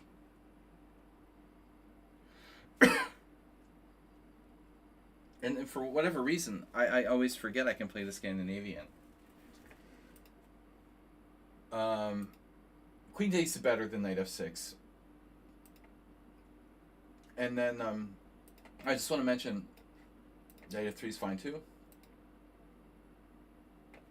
And then, well, I think queen d8 is stupid, honestly, so. Queen e6 is also very dangerous for black. Queen a5 is probably best. And now, there are various moves. You know, bishop c4 is interesting. d4 is the main line. Knight f3 is fine. And then, there's also Alves. I like Alves rook b1. He played. I was there for that game, 2002, against de Guzman. I like rook b1. Just get them out of book. There's some idiot who wrote a blog about there's no good sidelines against the Scandinavian. Well, first of all, you don't need a good sideline against Scandinavian because it just sucks. Why would you need to play a sideline against the Scandinavian? Then the main lines are terrible. Alright. Like, an opening that's just fundamentally unsound. I played it a lot, but, you know, in today's era where information is so readily available, these dubious openings like the Scandinavian, knight f6 Scandinavian in particular, are really bad. Okay, so bishop g4 I played years ago. It's not good. You know, it's not good. You have to go for setups. Black has to go for setups with bishop f5. That's the only way. You know, or I don't know if Magnus Carlsen can play g6 or something. But this bishop g4 stuff is just bad. You end up getting your bishop trapped or shut down. White gets space. You give up the bishop on f3. That's like a French, you know, Rubinstein or something. It's terrible. Bishop g4 isn't good. And now, you know, black should probably take, objectively. I think it's the lesser of the evils. And you just have a very good French Rubinstein. After bishop takes f3, queen takes f3, white is just better. You know, c6. I mean, the queen is on a5, queen is on d8, whatever. It's a long struggle, but if it's like Leko, Sarawan, game over. But okay, he plays more ambitiously, bishop h5. And so now, it's a little weird. I don't know without d4 in what you're supposed to do here exactly. Don't you have like, I would think you would have like g4 h4 immediately. Nefedov isn't, he's not like a, he's not a hacker. I don't think he has the murderous instinct. He plays with a little bit of carefulness. That the Dr. Jekyll, Mr. Hyde here would go nuts. I would play g4 h4 immediately. This looks strong. What does black have? He'll play h5, right? Maybe that is a problem.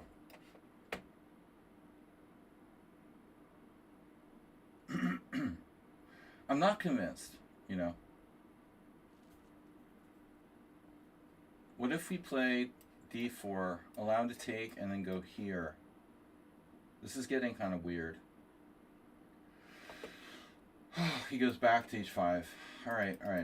Yeah. We need the d4. We need the d4 in. Or something. It's true. Oh, my old friend Emil Salanci has a game. He's terrible now. He's like losing to 1600s. I think he has dementia. He was a good player until a few years ago, but he's in his 70s, early 70s, and sadly, I just saw this result. He like lost to a 1700 or 1600.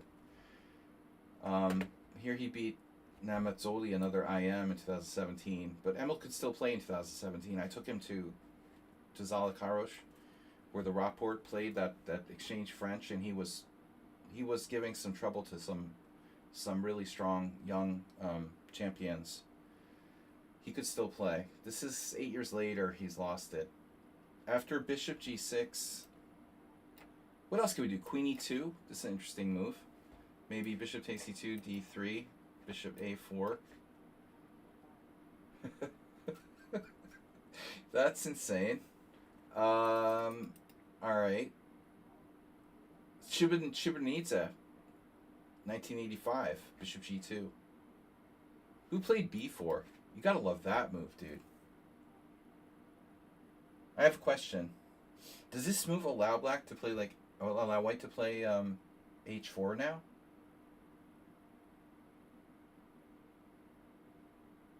Nefedov would never play b4. If queen takes b4, h4 or rook b1? What's up with h4? Oh, this hangs. Oh, god damn it. Yeah, you can't do it, but you have rook b1 there. So that's cool. There was b4 and black played queen b6. And we still can't do h4 because of queen e6 check.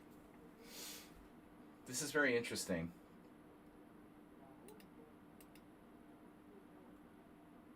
Anyway, Nefedov doesn't go for it. He would never do b4. Good thing he's not here to rub it in. He actually played b4 right away.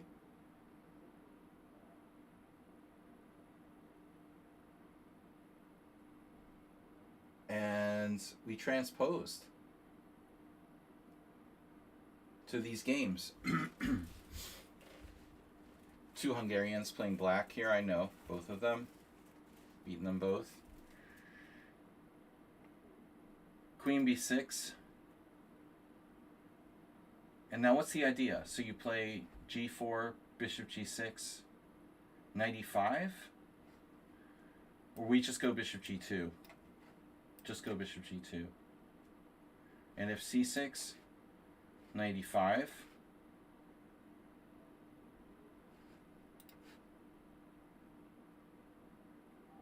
Very promising position for white. We're still not blowing them away with h4, h5. It's not that easy to finish black off here. But I like it b4, Nefedov. Very, very neat idea. Then you hesitated with bishop e2.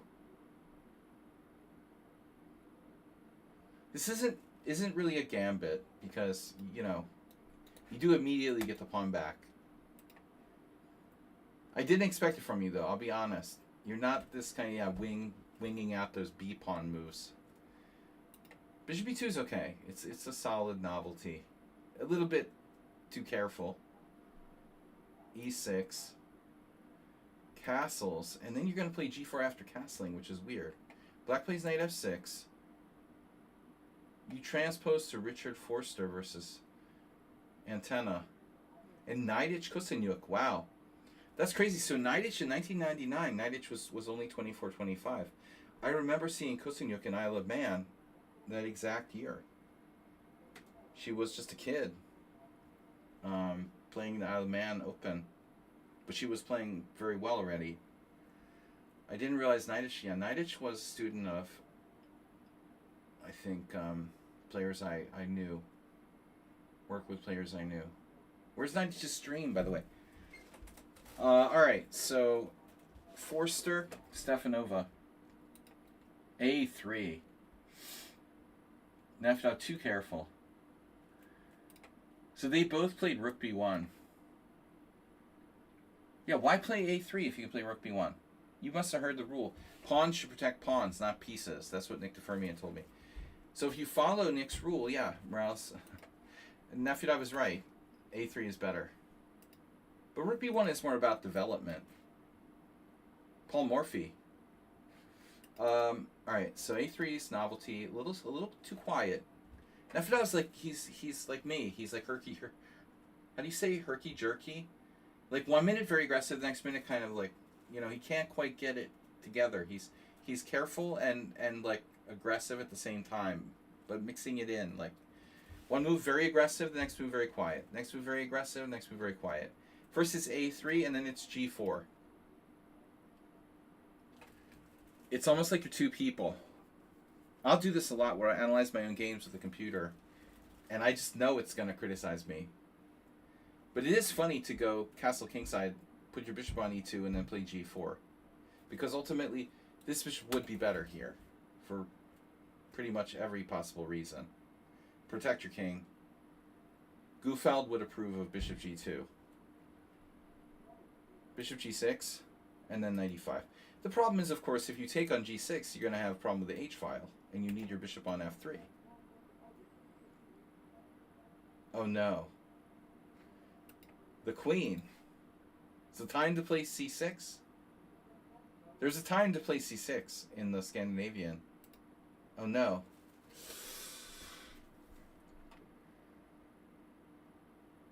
Well, he attacked your knight. He could play C6, giving himself a retreat square. He attacks your knight, and he has this square available. Don't tell me his queen is trapped. There are some famous queen traps. If he goes here, you have B5. That doesn't look too good. Oof. Yeah, queen C5, D4. One more queen. So he had to go here, and then it's going to be something involving knight B5. But you just quietly go there, and that's conveniently protected by your knight on C4. So he's going to need a square for his queen. Oh, he has one. Look at that. How convenient. Queen F4. That protects C7 as well. You almost get the impression that black is okay here after this move. Man. It's not easy to attack the queen on F4. There's also H5. Black is threatening H5.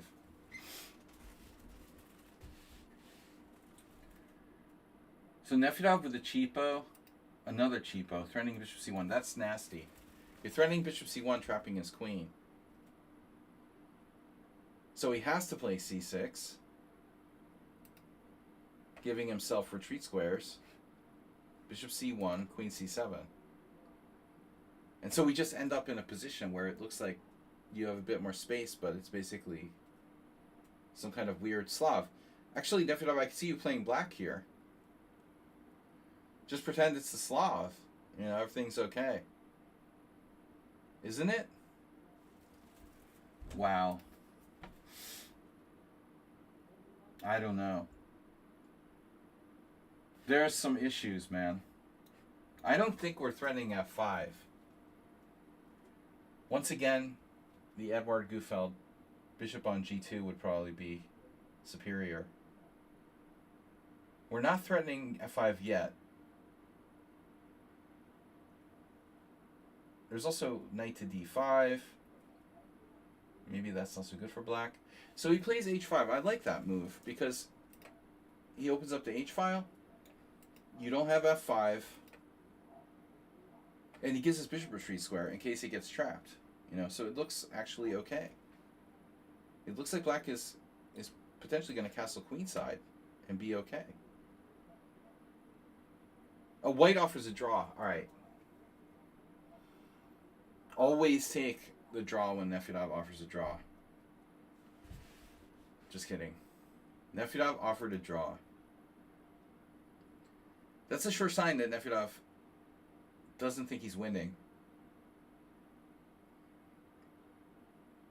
I love calling him Nefedov. I love his name. I don't know. I should call him Pavel. You know, his name is Pavel. But I don't know. I just love saying Nefedov. It's such a cool name. I always call him by his last name. That's like I'm like a gym coach. You know how you're gym coach. You ever have a gym coach in school? They don't want you to, you know, feel like you're on a level with them. So they have to like do the alpha male thing. Pascal. This Emery Tate did the same thing. I swear to God, he's just like Andrew Tate's dad. Andrew Tate's dad was Emery Tate. Emery Tate was always doing the same shit, man. People that call you by your last name, it's like they're alpha male. It's an alpha male thing. You know, it makes you like lower down. They're like a gym coach, you know. Pascal, do a mile. So anyway, Nefedov, I didn't mean it like that. You're not that brave to play g5. Well, it may not be a matter of being brave. In fact, it might be quite the opposite. Oh, knight b5. You weren't brave enough to play knight b5. Knight b5. Knight b5 where?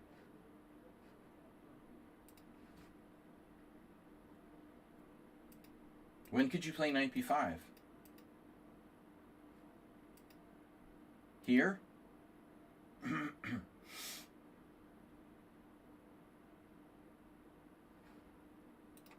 I'm just looking at the last possible moment where you could theoretically play knight b5. Not here. Oh. Here? Oh, sacking the rook on a1. Well, it's just a trade, I guess, but that's hard to calculate.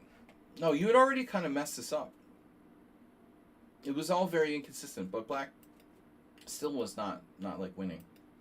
Yeah, I like his position. I agree with your draw offer, by the way. I think this was a smart moment to offer a draw. Like, you sensed it was going wrong, but it's not clear that you're losing. And I think it's a sensible thing to do. There's several things that can go right. You know, if you offer a draw here, he gets overconfident, you know, which is probably like what happened. It could mess with their mind. There was this guy who played like a computer against me like a month ago, and I'm still not sure he wasn't cheating because he was away from the board a lot. I'm very paranoid of this game. First time I've ever really suspected someone could be cheating. But the weirdest thing about the game was that he offered a draw after like 6 moves. And then went on to play like a computer and crush me, you know. Drawfer has a very strong psychological impact on a lot of people. So 95, 94, he immediately goes wrong as soon as Nefedov offers a draw. Look at that. Immediate blunder. The patented Nefedov draw offer. In action. So instead of 94, what's he supposed to do? Well, he didn't like his bishop getting captured, presumably. He didn't like taking on e5. But, I mean, maybe he can allow the bishop to get captured. I mean, this should be considered, right? Takes.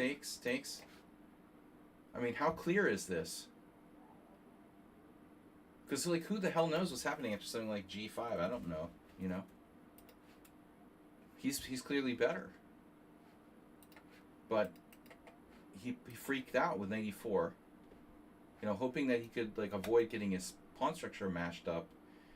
But it ended up that isn't so important. He's tied down to f7. That's very important, I think. He can't castle queenside without dropping knight takes f7. Or taking on e5, which would also open up f7. So now you played a very natural move. I also think that g takes h isn't really attractive. Bishop d3, trading pieces. Takes, takes, takes, takes, and now he takes. And I would have done the same thing as you, probably. If you take with a d-pawn, he can play rook d8.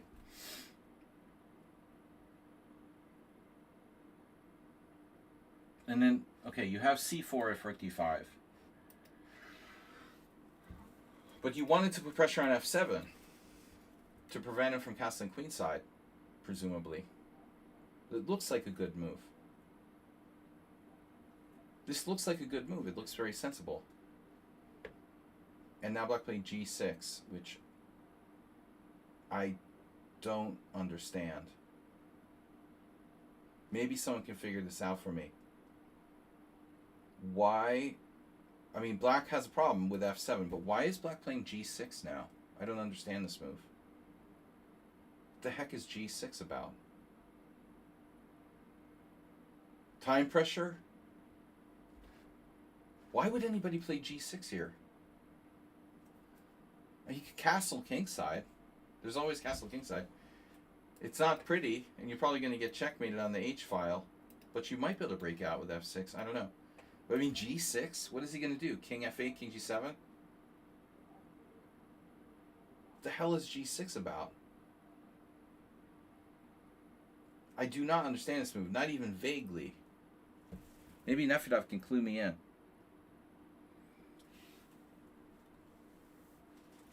g6 to defend rook h7. Okay. Thank you. So g6 is about playing rook h7. Okay. Now I understand. Very good. His intention is to play rook h7. I missed it. Of course, the only problem is that it costs time, but what can white do in the interim?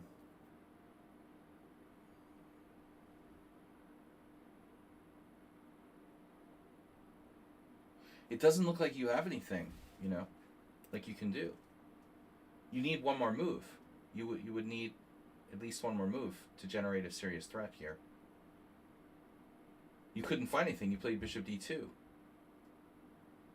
Now, on the plus side, maybe you're safe. You can consolidate your position. You have to watch d4. You have to watch g4. But you have lasting pressure on. You know, the problem with g6 is that it doesn't make that weakness go away. And he may not be able to move the f-pawn later. You know, that's another point, though. Maybe it's about this. Like, if he plays f5, you can take. There's another point here. If he were to play f5, obviously you can't take en passant because of queen h2 mate, right? But maybe there's a subtle point. Like, he wants to play g6 so he can play f5. Could that be it? In fact, he could have played it, right? Bishop d2, f5. Fuck, he missed it. Oh my god.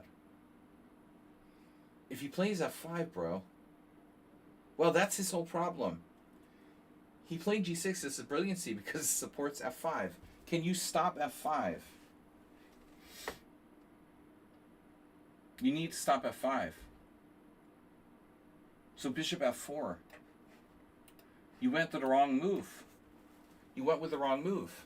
Bishop f4, if you prevent f5, that means his pawn will remain backwards on f7.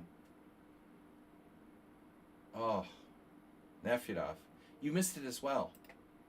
So bishop d2, and then he misses f5, which shuts down the kingside lines. His backward pawn is no longer backward, and he's fine.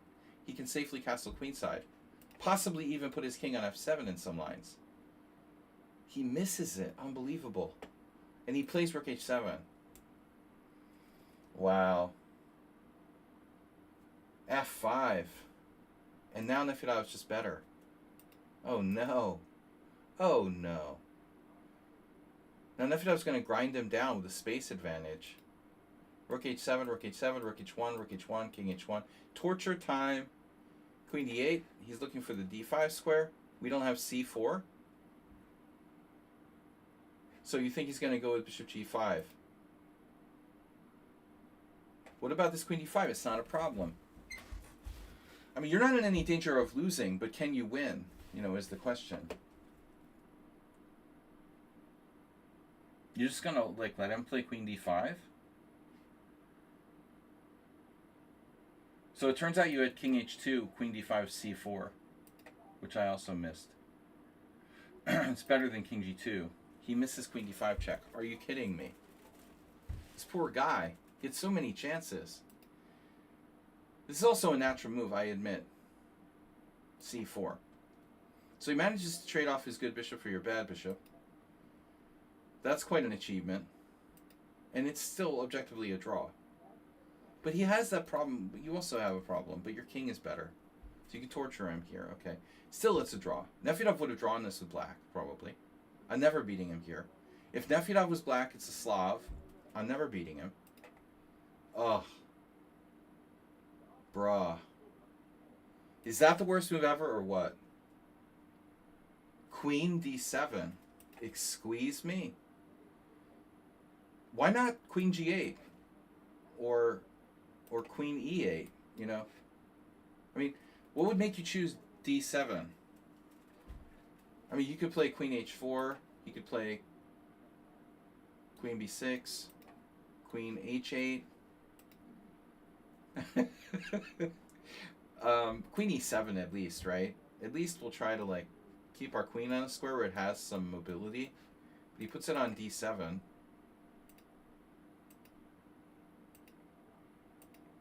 Now I figured out his mistake, and now there. You know you can't trade queens. Oh no. So it's probably a draw, right? Now there's a case for queen d7. This is actually, no, but still, like, all jokes aside, I mean, maybe c7.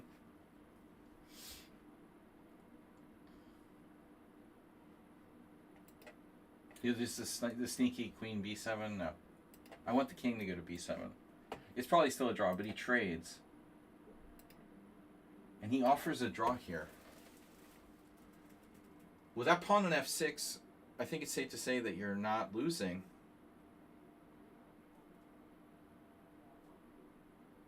But are you winning?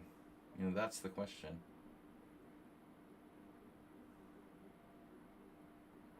I mean, I think he's in danger of Zugzwang, like, very seriously. If your king gets to e5, you break at d5, like, at your leisure, or leisure, if you're English. And, I mean, that's one way. There's another way your king could walk into, like, g7 and he just gets Zugzwang there. So there's a couple ways black can lose. This king gets in here, over here, you know, like g5, h6, g7. Or you get in here, and you break with d5, and you get a kind of, like, Zugzwang. But offering a draw is funny. I'll let you know when it's a draw. King e4, king d6, c5 check. You have to be careful, because if you play c5 check, you know, he takes. If you take with the d pawn, he has a protected passer on e6, which might make problems for you. So you don't necessarily want to play c5 check. Maybe a4. You play g5. So apparently it's a draw. It is a draw, but I would never accept a draw with white. Nefedov was right not to accept a draw. I don't think that white has any losing chances here. Black, in fact, played the only losing move. One of the only losing moves. But if he gives way, you're going king e5. That looks very good for white, as I said. So he had to play b5.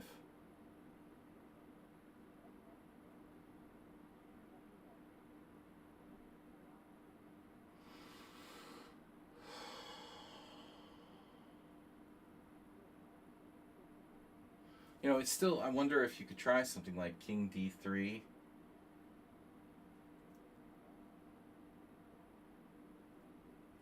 Here. That's best. This is the. No. King D3 loses. Wow. You're lost after E5. Oh my god. So B5 is a dead draw. He plays C5. This is ridiculous. You have just an outside pawn. So he must have assumed that you couldn't make progress. So what's the deal? You like come in, you get that. So when you go to E7, he pushes E5, you take on F7, he pushes E4. You take on G6, he pushes E3. You both queen, but you queen first. What? Okay. Now obviously he can't play A5. So he has to go back, right? So you're just gonna hang out and you're gonna walk into D6 and you just C pawn.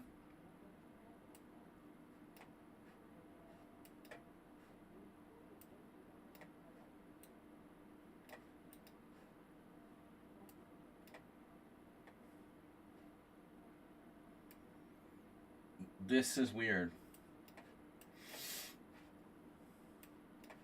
Yeah, it's winning. Yeah, too much space, you know?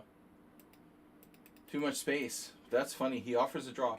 So you offered a draw, he immediately blundered. He offers a draw, and he immediately blunders. This guy's good with draw offers. All right, Nefedov. You deserve to win. You're the better player. I gotta hurry up. We did Sun Prism. We did a bunch of games already. We've got Snedsteg. Snedsteg, I don't know what these ratings are. Club Championship.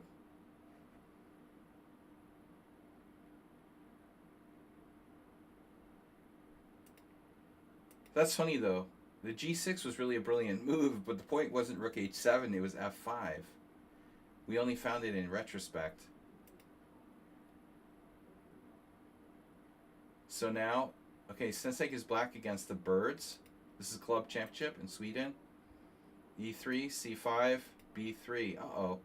I have a bad record with this Nimzo bird. I lost a horrible game once. So you should play G6. G6 is best. It's best. I mean, it's just a reverse standard line. Once I lost with white allowing some kind of just standard trap, discovering on this diagonal 25 years ago. Okay, E6, it's kind of passive. Snedsteg. There's no way you should do this. G6 is the best move, period, end of story. Nothing to see here. You just do G6 and you have a good game. Your king side is much safer. Now you're playing Lasker Bauer. Not really because of C5. But anyway, it's just a Nimzo in reverse.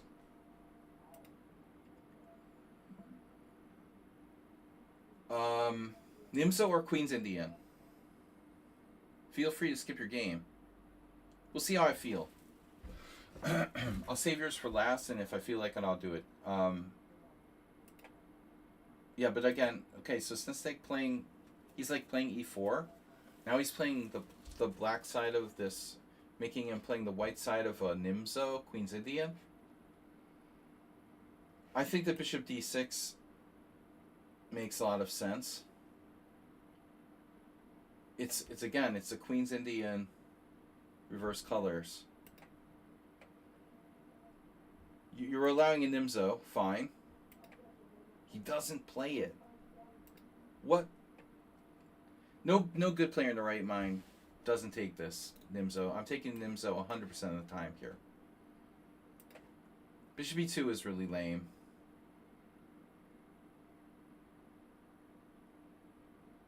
Take the Nimzo.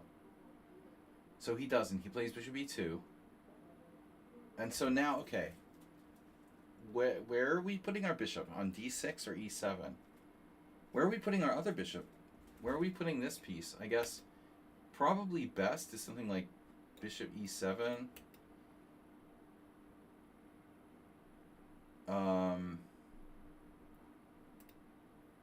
You know, I guess you could consider some weird stuff like a6 and b5. So the problem with bishop d6, if you play bishop d6, at some point he's going to stick this knight on e5, and, you know, you're going to have to think about taking it, but you don't really want to do that in a lot of cases because the danger is too great. You know, the f-file, this, even if you take that pawn, this could be very dangerous. Whereas if you play bishop e7, when he plays knight e5, you can just chop it. It's no problem. So this is very important for black. You play bishop e7, and that's important because, yeah, okay, there, good. Castle, castle. Now, knight e5, you just chop it. Just chop it, no problem. It's not like Lasker Bauer where the guy's bishop was on d3 and he sacrifices it on h7. It's on e2. Okay, maybe knight d7. This is kind of like a London. I would think this move is also... Pavel Blatny. Oh. Check out Pavel Blatny versus me. Birds opening game for Bermuda 2003. 2 years later. That was merciless. I was like fully prepped for him. This Birds opening, Bird Larson, not great if your opponent is like expecting it, by the way. So here you played bishop d7. Another question is like, what about taking? Why is this so bad? So Blatny Zumsanda takes knight d7 and what, like c4, like Nimzo? Yeah, f6 was played in a game. I'm not so sure about that. What should black do here?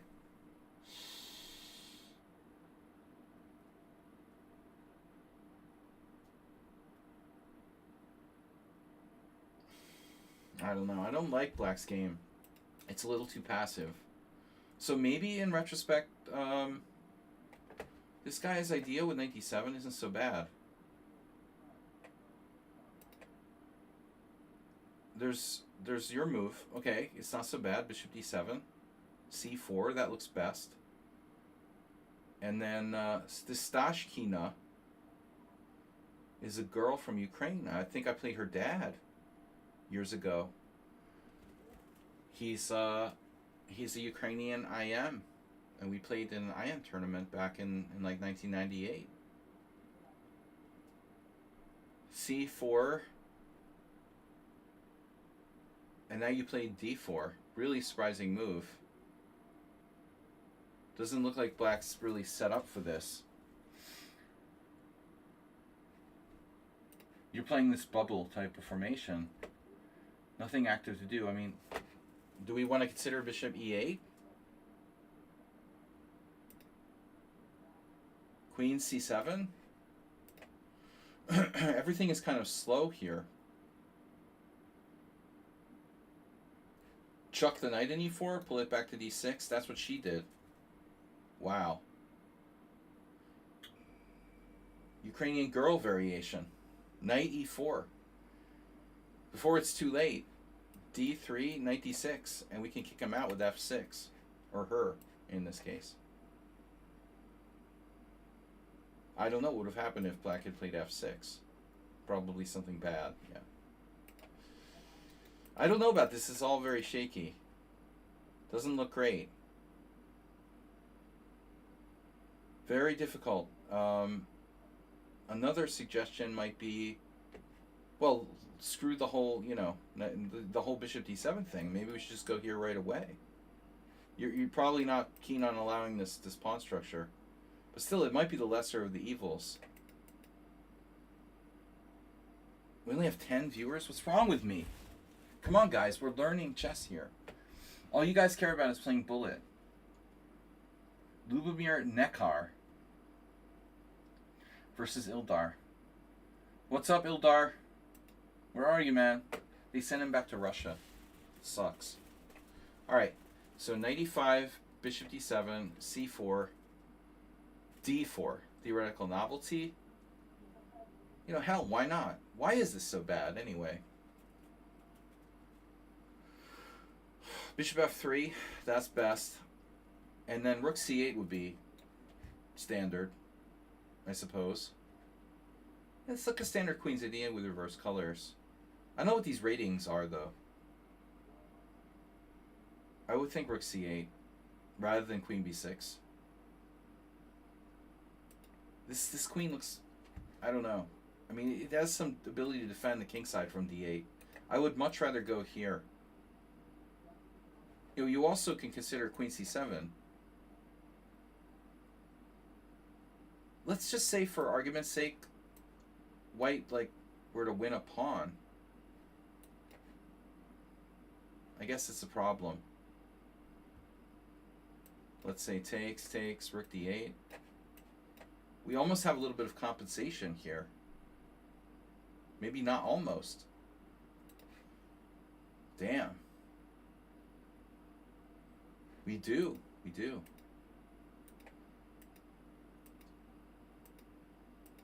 Freaking best move, man. Though it likes queen b6, the engine likes queen b6 too. I still think I'd rather be on c7. Okay, knight c6, bishop c6. So white is kind of unambitious. He's releasing all the tension now. Suddenly white seemed like he had a good position, then releases all the tension. Bishop takes c6. He's expecting you to, like, take with the pawn. But you realize you don't have to. He takes, you take. Now he gets, like, mega greedy with bishop takes d4. White loses this game, it's because of this move. Why does white need to take that pawn?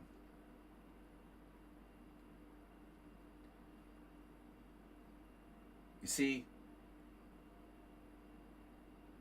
don't take the pawn, man. Are you stupid? You think that pawn is free? Black voluntarily gave you the pawn. Black could have taken with the b pawn here, keeping this protected.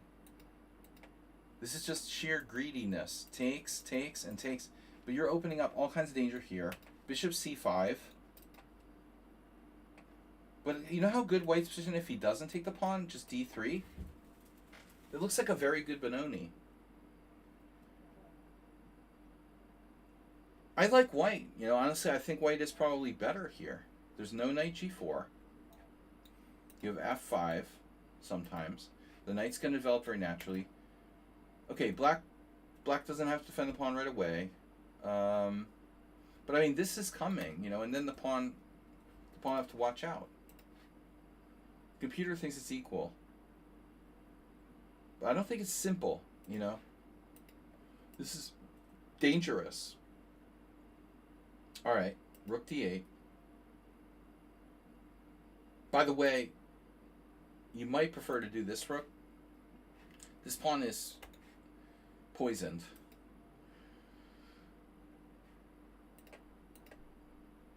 Although this rook might actually play from a8, so it's fine. And now, really nice move, rook d3. And if that's not better for black, I'll eat my underwear. Queen e2. Look at this control. Look at the control of the center for black here. I don't care if you're a pawn down. White is like paralyzed. 3 pieces over there. This is much more important than a pawn. Botvinnik approved. White's only chance is to try to, like, give the pawn back and break free. So really surprising move now. Allowing a trade of queens. I am there, man. Yeah. I think that Stenseg is very unambitious to do this. I mean, naturally, he didn't want to take unnecessary risks, but it seems weird to trade queens. At the end of the day, though, maybe there wasn't anything clearly better. Why don't we check first and see what's up, okay? Let's check first. King will... Where's he going to go? F1, H1? If we check first, it might be mate. I learned that in Harvard Square many years ago. But seriously, we've got a lot of options here. A lot of interesting stuff. Just for argument's sake, let's say King H1. I have really crazy ideas. I mean, even this endgame, I'm sorry, not that move. But rook f3, queen f3, queen f3, g takes, knight h5. I mean, even that endgame, black is probably better. f5. But anyway, whatever. Okay, you allow a trade of queens. I think you're giving him like real chances to draw here by trading queens. White's king is less safe. If there's any way to not trade queens, I would go for it. You ended up winning this game very quickly, which is surprising. Takes, takes. Okay, bishop c5 is a big threat. So rook takes rook, rook takes rook. Okay, how did this guy lose in just a few moves here, though?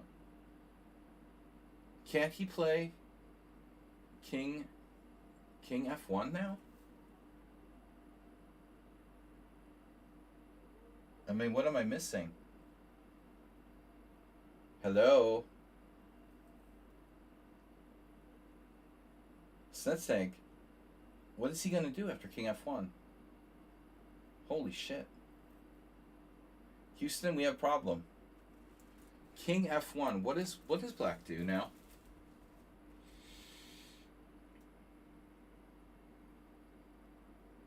Maybe white's like better? Is that even possible? Oh my god. What are we going to do? I don't like this, man. I don't like this. White missed king f1. Holy shit. Unbelievable. And he lost in like just a few moves. Crazy. Takes, takes. Oddly enough, you could play bishop c5 check here, but it doesn't do anything. And then king f1, and you're just on the verge of losing. So queen exchange was a really, really bad idea. Yeah. Alright, you're very lucky. Yeah, he missed king f1. And you're actually a pawn down fighting for a draw after that. Plays this. This is insane. Rook takes c2. So what about knight takes c4 now? Is white lost? It doesn't look great, but he can attempt something, right? It's still a draw. So this guy totally butchered the endgame. Knight c3, rook takes c2, bishop c1. Oh no. What did he miss?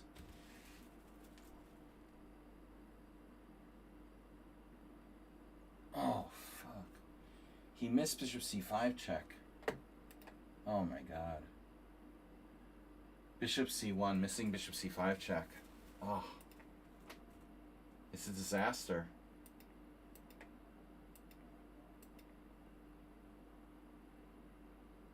What a disaster. Jeez. He lost everything. What a disaster. Alright, next game, Muleskinner versus Joaquin. And this is from the Granada Open. Where's my Muleskinner? Way back when. This was sent in 2 weeks ago. A 90-30 game played a few weeks ago. It's from, yeah, Granada Veteran Tournament. Wow. These senior tournaments are getting very serious and very popular. So here we go. E4, D6, Knight C3. You can always play the Grand Prix attack against the Pierts. The worst thing can happen is that black transposes the Sicilian. I've tried this. I tried playing the Pierts against Muleskinner. You just get the Grand Prix attack. F4, bishop G7, knight F3, and now the proverbial bishop G4. Well, it's probably better than doing it in the Sicilian, objectively. Black could try to set up with like pawn on E6 or something. But I just don't like bishop G4. It's just not good. There's also a case for bishop E2. What would Larson do? You know, everything's possible here. H3, bishop C4, bishop E2. Bishop G4 is such a bad move that, you know, white has like 3 strong responses against it. Probably 4. I mean, d4 is probably transposing to some modern line. That's probably the worst move white can play. Because you have to take back with the pawn. Even that's not so bad, though. We'll get some Osmai Parashvili modern. But anyway, okay, h3. Speaking of Osmai Parashvili actually did this. When he's not getting punched at FIDE meetings. Man, FIDE's really evil now. It's totally controlled by Russia. I think some shit's going to hit the fan soon with the International Chess Federation, though. People are getting pretty freaked out. Bishop takes f3, queen f3, and now e6. e6 makes sense. Shamkovich, Nigel Davies.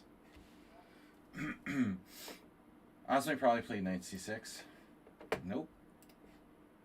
He did c6. Okay, also reasonable move.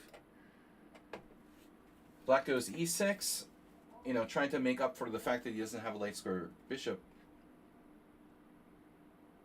And now bishop c4. So I don't know. It feels like maybe Milskiner is trying to do the impossible here. Because you know black's going to play like c6. He's going to play c6 and like d5. You play a Grand Prix attack type setup with bishop on c4, you know he's going to do that anyway. So I'm not sure you should put the bishop on c4. So if there's ever an option here for something else... the other thing is like, you can wait for knight c6 and then pin it with bishop b5. But in the meantime, what do? You know, you don't want to go here necessarily. Ebden did that and beat Shamko. Asterbay would play bishop b5 check. That's not a good move, though. So what should you do? You could play g3, Chernayev. It's hard to decide. What does the engine think? b3, creative. Wow. There's also a crazy idea here, e5. Two grandmasters, neither of them played this. Yeah, okay, right. Well, Magnus FIDE won. Okay. The Russian Chess Federation doesn't strip people of GM titles. You know, FIDE controls the titles. Yeah, Fedoseev lives somewhere else now. I don't remember where. I thought. Doesn't he, like, live in another country now? So he spoke out against whatever, you know, Russia's war, I guess. Said something they didn't like. They said he disrespected everyone, and but they can't strip people of titles. They can take away his like Russian title or whatever. The GM title is controlled by the World Chess Federation. Yeah, that was part of it. What's happening lately? But there's a lot of stuff going on with FIDE in Russia, and it's run by, you know, Dvorkovich, who's de facto Russian, even though he has Israeli citizenship. He's basically a Russian. He was in Putin's, like, you know, orbit forever. Yeah, no, I don't know where Fedoseev is at the moment. I forget where he's playing for. Slovenia, or he's in like another country, no? They're kicking him out of the Russian Chess Federation, but who cares, you know? The Russians should be kicked out of the World Chess Federation, but the Russians control the World Chess Federation, so we have a problem here. Anyway, Western countries are getting a little stressed out. Peter Heine Nielsen been posting about it. He's very up in arms. The Norwegian Chess Federation is protesting very seriously against Russia and their influence on FIDE now. So hopefully something starts to happen. Alright, so anyway, e6. We went bishop c4. I think this is weird, you know. Black should play c6 and d5. There's no other plan. I mean, that's obvious. This doesn't make sense. It's funny that the other guy did this against Dumont, who I played in 1999 in Venezuela, of all places. c6, idea d5. Thanks, Dr. Trip Chance. Knight c6. It's okay, but I mean, it makes more sense to kind of kill the bishop, I would think. D3. So we followed exactly this game from Brazil, 2004. He was a nice guy. Dumont from Rio. Castles. And then I guess this is still a reasonable option for black. A4. This is a senior tournament in Granada. A4. I don't like bishop c4. And now queen f2. So it's basically transposed to a Sicilian. The moment that black plays c5. Of course, he's not forced to do that, but now you are threatening bishop e3. Black goes d5, bishop a2. That was the plan with a4. And now we really have a Sicilian. But I'm not sure that black should do this. I think the problem is this knight on d4. How is it going to be... If you don't play c5, how is it going to be protected? Yeah, he's playing for Slovenia. So I don't know where Fedoseev actually lives, though. You know, by the way. A lot of these Russian grandmasters are playing for other countries, but they presumably might still actually live in Russia, which would be a big mistake if you're like Fedoseev. I was assuming he was like in Slovenia, physically in Slovenia. Hopefully out of the reach of Vladimir Putin and all of his subjects. It would be unwise to speak out otherwise. But, okay, a lot of the Russian grandmasters have left. Sarana is, like, in Serbia. We have one here. C5, knight d1, b6. Black was quite a good player, it seems like. Knight e3, queen d7, c3. Okay, so it's like a close Sicilian. Looks like black's pretty good, but he has to be careful. He has to be careful with the white squares. If the white squares blow up, white could be better. Yeah, black's better, but he has to watch out for the white squares. And this is the break. It looks like black's better. But if the white squares melt down, then suddenly black's not better. Oh, I know. You of all people, Dr. Tripchans, play the Grand Prix attack, so you understand what's going on here. This move changes everything.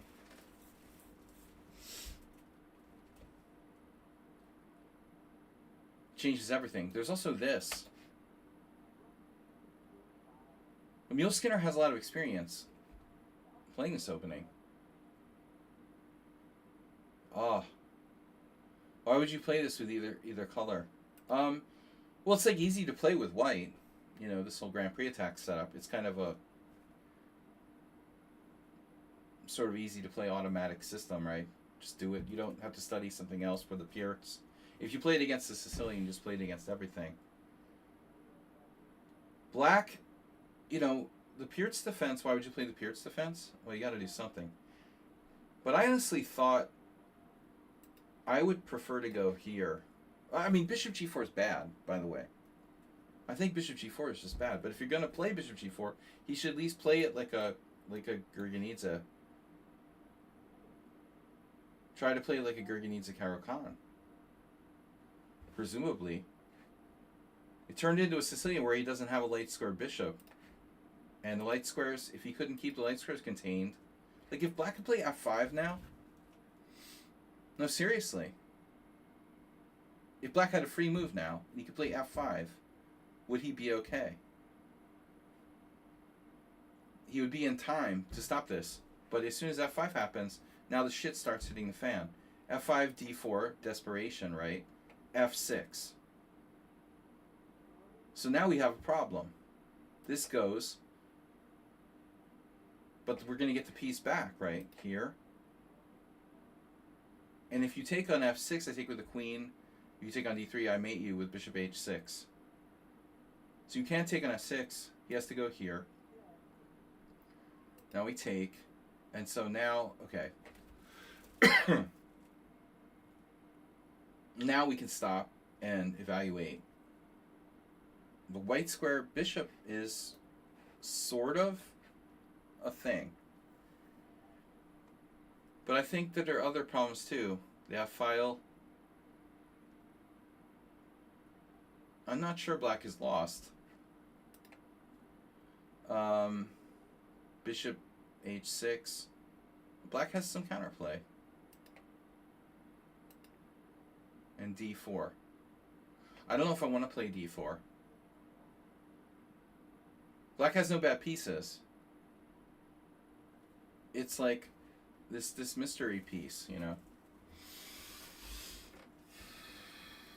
I think that what Muleskinner wants to do is hammer the d5 through. The only other way he can make this bishop break through is by getting in d4 or d5. And then we can connect the dots. Oops, sorry. I'm sorry, guys. We can connect the dots to that diagonal. So d4, take, pawn takes, right? And so we're trying to break the bishop out. It's like a jailbreak. Can we get our bishop in the game? Because if we can, then white is good. If the bishop shut down, it's bad. He's already made progress. He got rid of the d5 pawn. Huge development, right? Here, boom. And now we're threatening d5. Maybe. Black's bishop on h8 isn't great. That's for sure. But that's not the ideal square. Can he blockade on the dark squares? This is a lame move. Oh my god. Boom.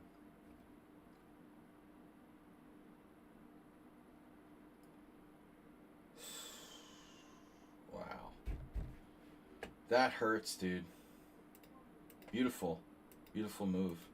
And now white's just totally winning. If I know Muleskinner, he's in time pressure here.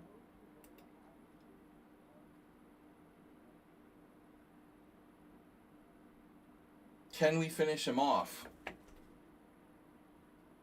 Wow, what about e5, d5? He played d5. What about e5? You could plausibly play king g7. So d5, threatening e5. Maybe that's even better. I like it. King g7. What about e5? I just keep asking the same question, waiting for the same answer. If e5, what's the problem? Like knight takes d5? It's freaking me out. Yes. That seems plausible. So you play king g7, rook df1, threatening rook f7 check. And it looks like white is winning. Check. And then another pawn. And we're winning. We're up 2 clear pawns. That's a brutal move. And now what do we do? What do we do now? Our bishop's hanging. Oh man. Was this right? Are we panicking? We had to do something. We almost have a mating attack. That bishop coming to d1, you know? What if we just go to the 7th? He'll defend. It's not so easy. e5 here. What do we do? Man. This is no mating net, you know, here, takes. There's no mating net.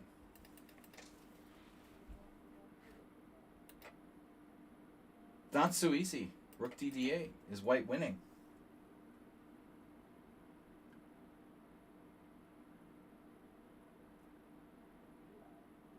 Unbelievably, black has chances to survive here.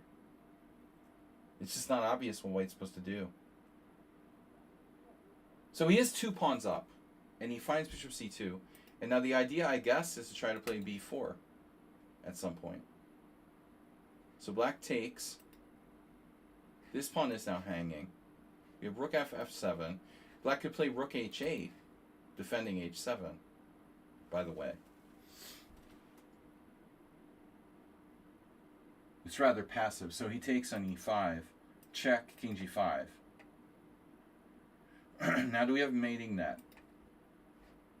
This is a problem. There's no rook there. We're threatening h4 followed by bishop d1. Check, king h2. That guards g3. So we're still threatening mate. There's got to be some mates here.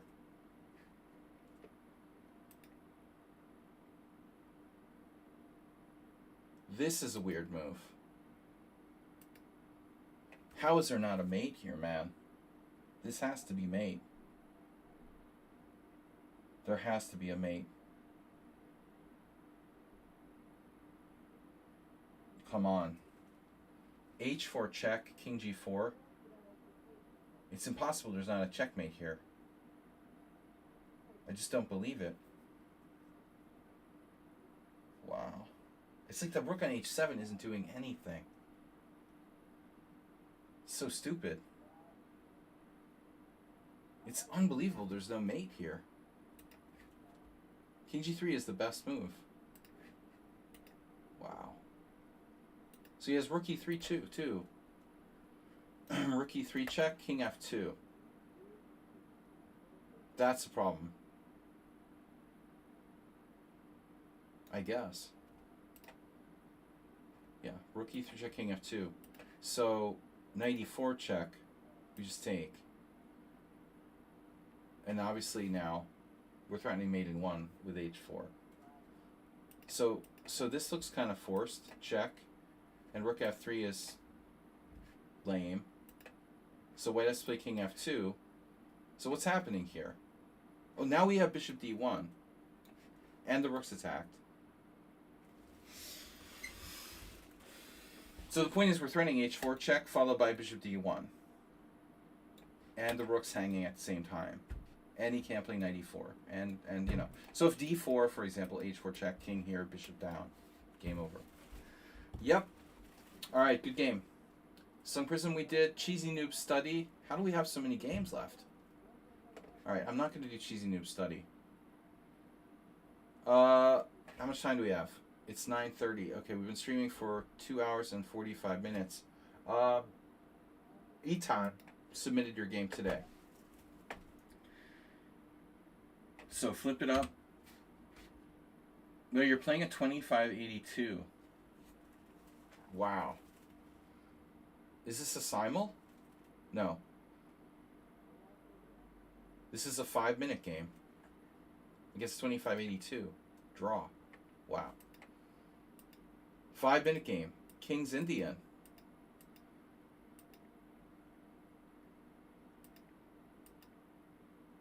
I mean, c5 is the best move. The only other option here is, you know, usually knight a6. Harder to play. Theoretically, black could play e5. I don't know where that stands. Alright, so c5 best move. Arthur Bisgeier played... What did he play against me? Bishop e2? That's a dragon. It's a classical dragon. Okay, so d5. And now e6. It's not popular, but there's also... You could play like a kind of Benko with b5. Okay, main line. There's also this line, which is kind of annoying. Pawn takes e6. I knew a guy who used to play this all the time. He was an expert in it with white. If white really knows what they're doing, I guess it can be kind of annoying. But most people play bishop e2. And now takes. And now you played the sharpest move, rook e8. Not too many people know this line. You have to really know what you're doing. I have a friend who was an expert in the four pawns attack, and he lost to Artashes Manassian once in the New York Open or World Open with this line where Manassian played rook e8. But black has to know this, like, exactly what he's doing. After rook e8, e5. Takes, knight g4. This is extremely sharp. This is the way that white would play if they really knew what they're doing, you know. And black has to really know what they're doing as well. It's extremely, extremely complex. A lot of like sacrifices, and both sides can sacrifice material, exchanges, whatever. Um, but Rook E8, Knight D2, you know, I don't think this is as scary. But I was gonna say, like, why don't you play Bishop G4, because that's the reliable move for Black. Bishop G4 is just fine. You know, I think this is gold standard. I would think the best players go with Bishop G4.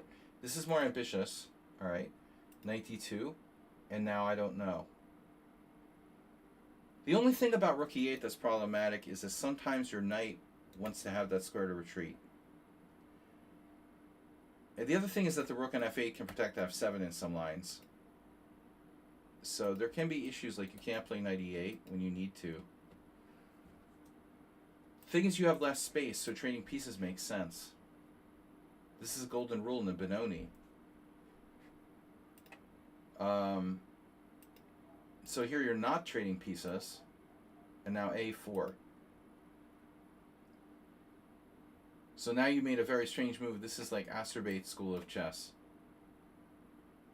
This is insane because you're asking white to play, you know, obvious moves here, A5 or Knight C4. This is very bad. Never play Queen B6 in the Benoni. You know, I mean, unless you've like played B5 already. Don't put your queen in front of your B pawn in the Benoni. I mean, I don't think this is a good idea, almost ever. Or your knight, occasionally with the knight. If you're maneuvering Knight C8, Knight A7 maybe. This is definitely not a good move. It's like a cheapo. But this variation, it's strange. Black has all these pieces. There's no freedom. You know, it's hard to play. White has a good score for a reason here. So, you know, next time play Bishop G4. It's much easier to handle. And probably just better, objectively. I still think this is the scariest line, though. Okay, so Knight D2. Yeah, I don't know what to do. Apparently Knight A6. You can go for this or this in certain lines. I still don't like Black. It's hard to play this. So now Knight to G4. That's a neat trick. You have Queen H4 check. This is bad. No, Black doesn't have an obvious plan. It's all based on tactics. This Knight G4, Yusupov Ullman, Bishop G4, Queen H4 check, G3, Queen takes G4. Black did very well here.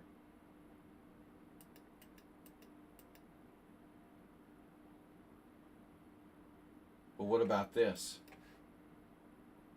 Oh no. So Yusupov Ullman 1998. Was that after Yusupov got shot? He was never the same. So Knight C4 is best. Alright, so Queen B6 is really bad. Knight C4, Queen C7, this is bad. You're in a really bad position. Bishop F3 here, and now, you know, it looks terrible for Black. He's starting to annihilate you. Castles. And amazingly, this position was reached in a game. Black played Knight B6. Well, yeah. You should play Knight B6 because you have to try to trade pieces. So White in that game played Knight E3, avoiding exchanges. This is sometimes awkward.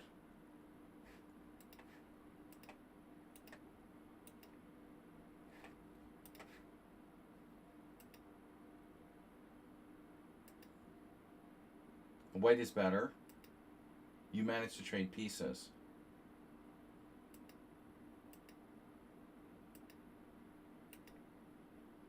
This is going to be like a perfect game by Black.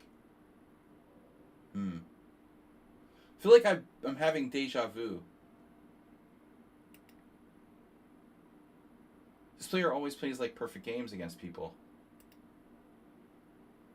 Bishop F3, Rook takes F3, Rook B8, Rook A2, Queen B4, another perfect move. What a coincidence. White is 2582. It's a draw. Somehow White gets a draw. White is losing. Totally losing. Wow. How did White get a draw? Like you're just crushing this 2500. Totally winning. Maybe time. And you couldn't win this ending. Weird. Pretty weird how this game can end in a draw. 1/2, 1/2 wins. Not really getting this draw thing.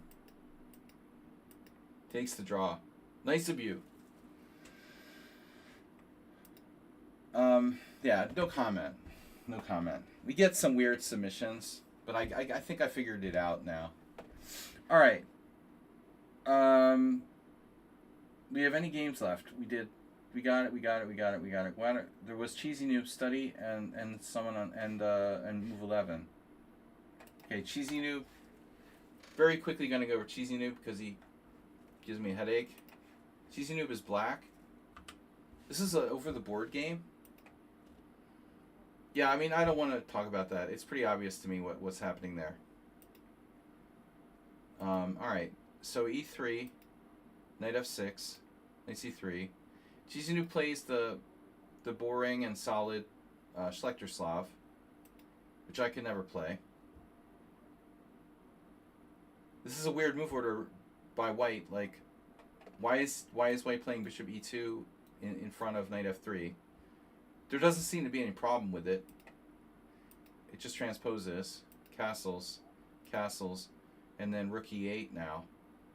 Well, I would think like Cheesy Noob would be the first person to play Bishop G4, since he hates bishops anyway. Why don't you play Bishop G4?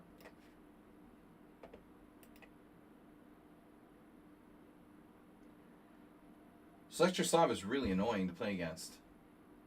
Yeah, I don't think that game was real. I think it looked like Black was using an engine. Anyway, this game is a standard Schlechter Slav. B3. Modest approach, but what is White supposed to do? Queen B3. That's not exciting either. It's hard to really suggest anything. I mean, what are you supposed to play? Knight E5? I mean, maybe. B3 looks reasonable, but then you see this diagonal. You got to be careful. Bishop G4 would be no. Okay, so we got to this point, right? This is where I saw it from. And Bermakin, my old blackjack buddy, who's a very, very dry player, by the way. He drew, shockingly. Russian Grandmaster Vladimir Bermakin. Very, very dry. Kind of boring style. I have a draw and a loss against him. But very solid. Knight E4, Bishop E2, and now Bishop G4. So, Lukin played him once too. So now White played Rook C1. And now Cheesy Noob still following a game from 2001, E6. And then White played the novelty H3. In the A6 Slav, you know, sometimes you'll play like this, and if White has to capture, you can take with a knight there. But I think there's a problem here because there's knight is on E4. If you go knight E5, I'll probably do this. I mean, I don't know that this is bad. You know, takes, bishop takes E2, queen E2. It looks like it's fine for both sides. It's totally equal. So anyway, I mean, maybe knight E5 is better. There's a game here where Yevseyev played knight takes E4, d takes E4. So that messes up Black's structure. But he has space advantage. Bishop takes E2, queen E2. This is sharp. This pawn becomes weak. E5, knight takes E4. That's kind of scary. It's very scary. So I don't know. That looks frightening to me. I wouldn't do that. And I think knight E5 is the safest option for White. But it's also counterintuitive because you don't really want to trade. You don't necessarily want to trade your good bishop. But again, I'd like to get this in, keep that knight out. Black can't really give up this piece here. So knight is awkward. So Black would do that. Black would take here, and it's totally equal. But h3, okay. We just take. And now played f5. And this reminded me of a game I had at the World Senior. It was a King's Indian, but it was a d5, like Grunfeld King's Indian hybrid. I had the same thing. Type of position against Duan from Canada. And yeah, I mean it's like black doesn't have any bad pieces. This bishop on b2. This is a case where Cheesy Noob's, obsession with giving bishops away for knights is actually justified. Because black has traded off the bad bishop. And no other pieces, but it's a stone wall where you have no bad light square bishop. It's fine for black. Here, and now white, decides to take on e4. Well, I mean, what does white do if he doesn't take on e4? I mean, can you try to play like g3, bishop g2? It doesn't seem safe to weaken the structure. So he takes here, okay. Now which way do we take? I mean, I think that black also has to consider this way. But I guess this is better. Although a rook should be on the f file in some instances here. Why bishop d1? I guess he figures if bishop g4, black plays like knight f6. But honestly, I'm not sure that knight is better on f6 than it is on d7. Maybe we want to actually induce... I mean, is h5 a good move for black? Is knight f6 a good move for black? Doesn't he want this knight here to kind of guard these squares? So maybe bishop g4 isn't so stupid, but this is definitely weird. Why would you put your bishop on d1? He wants to go queen e2 maybe.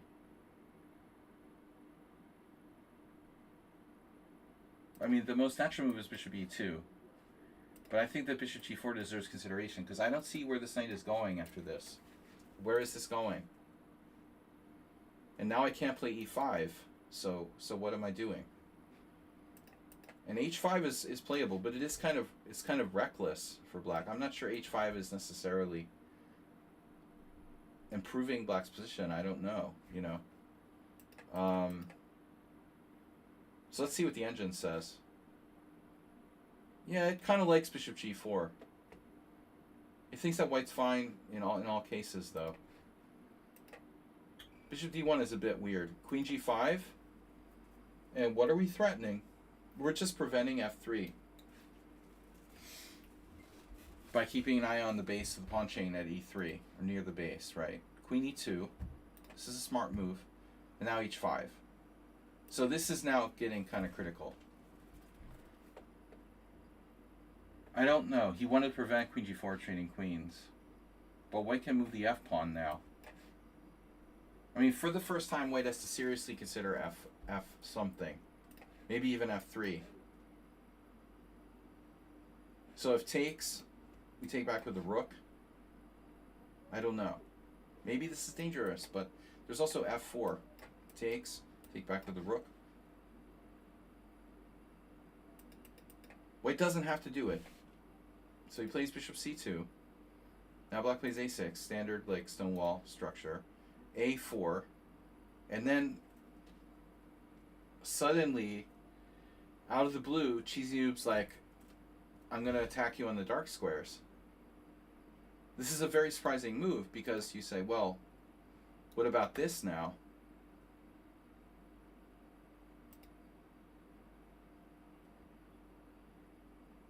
White isn't really in position to apply pressure to the d5 square. But it's kind of counterintuitive to open the position when you have a knight and white has the bishops. I was also anticipating this being more likely, a slightly more likely candidate, due to, I guess, the C file. But you would think like Cheesy Noob would do something like rook f8, maybe try to double on the f file. This seemed very surprising and impulsive. Bishop b1, but now I don't know. There's this pin. This is a problem. So white had to be more careful. I mean, a4 can't be a good move. What about bishop a3?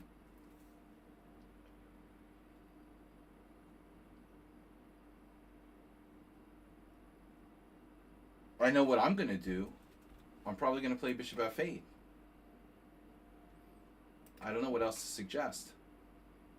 So a4 is a really bad move. Okay, c5, heads up, bishop e1, and now c takes d4, and now this pawn is getting stronger.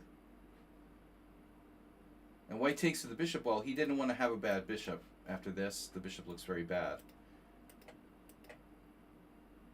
So I expected Chisinau to take, but it's still not that easy to see what his plan is. So maybe this is a good decision. I don't know. Knight e5.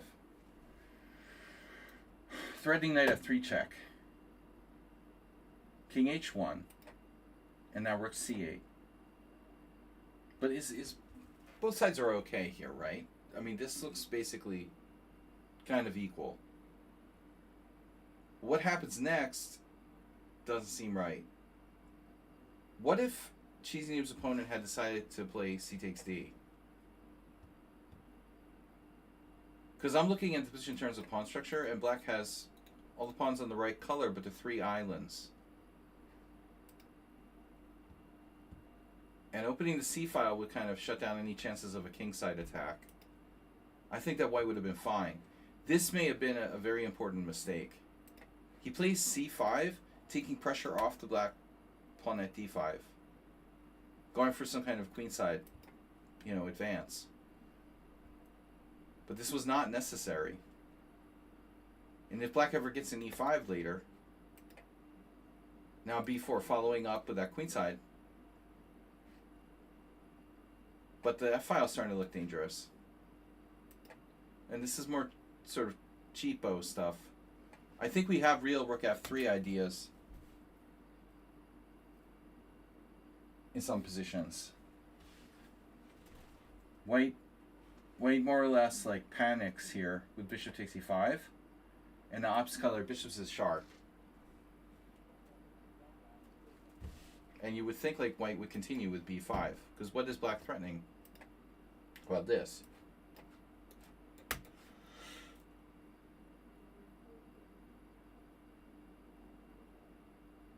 The only thing is, like, rook f3, if white plays king g1, I'm not sure. So let's say white plays b5. Take, rook f3. Threatening rook takes h3 check and mate, so white plays king g1. So now we just double. But I guess the question becomes, is black threatening something? Maybe.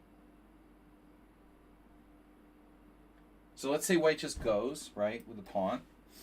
Takes, and we could blockade.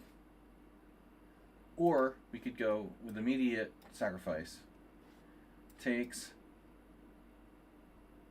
And if queen takes, f4, takes en passant, and like queen somewhere. Bishop g3. Just to give you guys an example how dangerous this can get for white.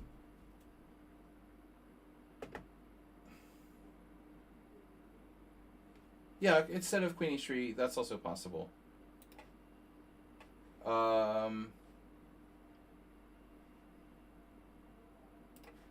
Yeah, this is also possible. I just wasn't sure if white was like queening or something. Well, he could sack his queen. That's not good enough. Yeah. This looks very good for black. This is winning. I guess you can let him make a queen. Or can you? Well, king h7. Rook c7 check. We're going for a walk. King h6. Check. King g5. Whoops. Check doesn't work. Oh no, no checks. Oh no. Look, man, no checks. Yeah, that looks bad. That looks bad. You could sack your queen though. Queen f3. That's mate in one. Yeah, that's kind of a problem. Alright, move 11. Anyway. Yeah, so it's gonna get bad. The big mistake was c5. And also taking on e5. So white made several mistakes. strategic mistakes. F3, this is kind of desperation. But it's understandable. And it's almost impossible to play this move, but that's what he had to do. He plays queen takes, looks natural, but now this is too strong. Opposite colored bishops is always sharp, and it didn't help white. It actually made things worse in an already like dangerous position. So he made a number of serious strategic missteps that lead to checkmate. And now he's really tied down. I don't think that he can save the position.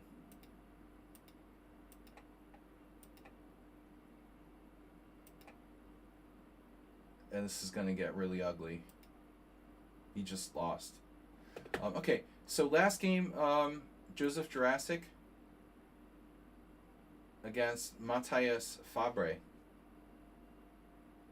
I'm going to look at this from black side. No. I'm going to look at it from white side. All right. Move 11, I know you play the black side of Catalan. Let's take a look. So it's already not a Catalan, but it transposes. Castle, castle, d4 takes. And now queen c2. Main line. So b5 is interesting. b6 is a move. And a6 is the main line. And now a4, of course, is the modern move. Queen c4 is still very popular. And then a very surprising move by black now. Rook a7.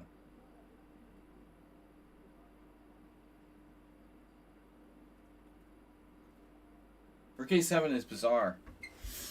So I found a more interesting game where this happened. Mantovani played Rook a7. This World Senior? Oh, a695, Rook a7.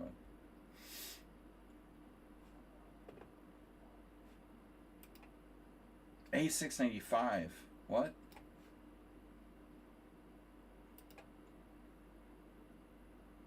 Six queen c2. He takes c4. Queen takes c4, a6. This position. I'm a little confused. I think you're talking about a different position.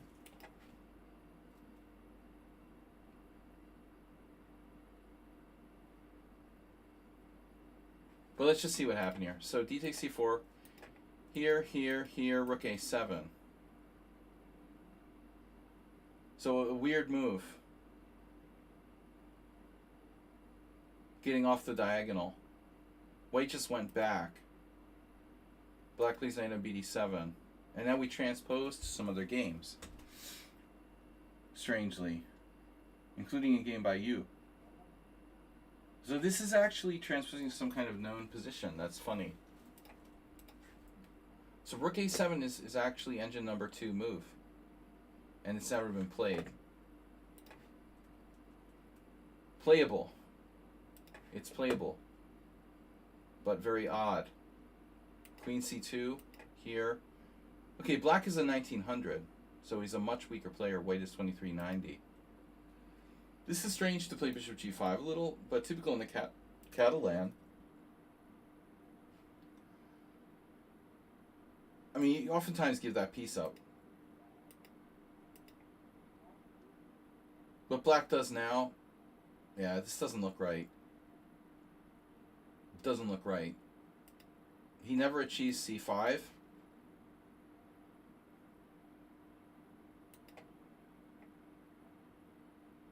He does achieve c5. So why not rook fd1 now?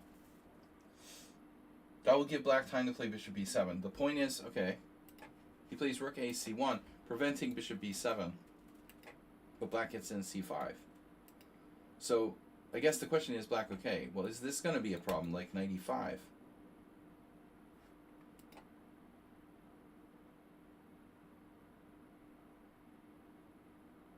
We're threatening to take on c5 as well. I'm not sure how much that does. It looks like black is okay, so this might be a critical moment. If bishop b7, he must be concerned about takes. So what are you telling me? There's no discovery. There's no discovery. Unbelievable. Here, here. Oh my god. This isn't like a correspondence game, is it? That would kind of explain it. Could be. I don't recognize those names. Move 11. Is this a correspondence game?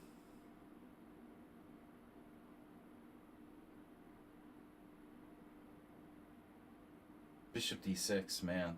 There's nothing white can do. That's so weird. So he ended up like trying to force things with rook d7. But this obviously allows this. Swiss individual championship. Of correspondence. It's the Swiss individual correspondence championship. Rook c7. A lot of rich CEOs firing up their computers. Rook dc4.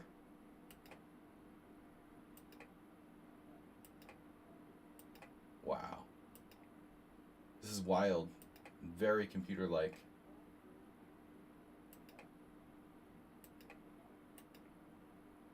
Huh? Wow.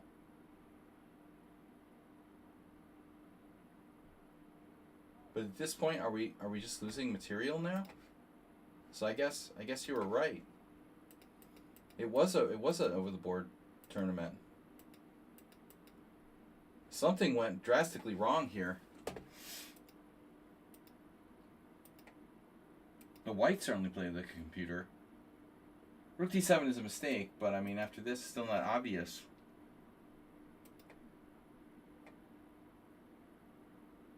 He could have played c takes d4 and sacked the exchange. And that's at least like playable. So I think the interesting takeaway that this rook a7, it seems kind of weird. White plays the very best move. And now b5 is possible. And here's a game. Stanislav Savchenko. b5 was possible. Something weird about rook a7 and following it up with like knight d7. Yeah, it's an obscure variation. All right, move 11. Thank you. I would consider it, but I don't think you're going to see this. It's too weird to really see this repeating itself too much. Though it is strange that it transposes to something here. Knight d7. That's a novelty. That's interesting. Bishop g5 is a novelty. Black reacts with h6, though. I mean, is that really relevant? Does he need to do that? Black never really solved this problem on the queen side. Why is this rook on a7? You can't just like put your rook on a7 and just leave it there without any kind of plan. h6, bishop f6, knight f6. Rook d1. I expected rook d1. Knight on bd2, b6. That's really weird, weakening the light squares. And now white could have played knight e5. Oh, okay. So this was a mistake by white. He had knight e5 here. So I think you have good chances in the next Swiss individual championship. Consider moving to Switzerland. I think your future is a lot brighter than the United States and Hungary.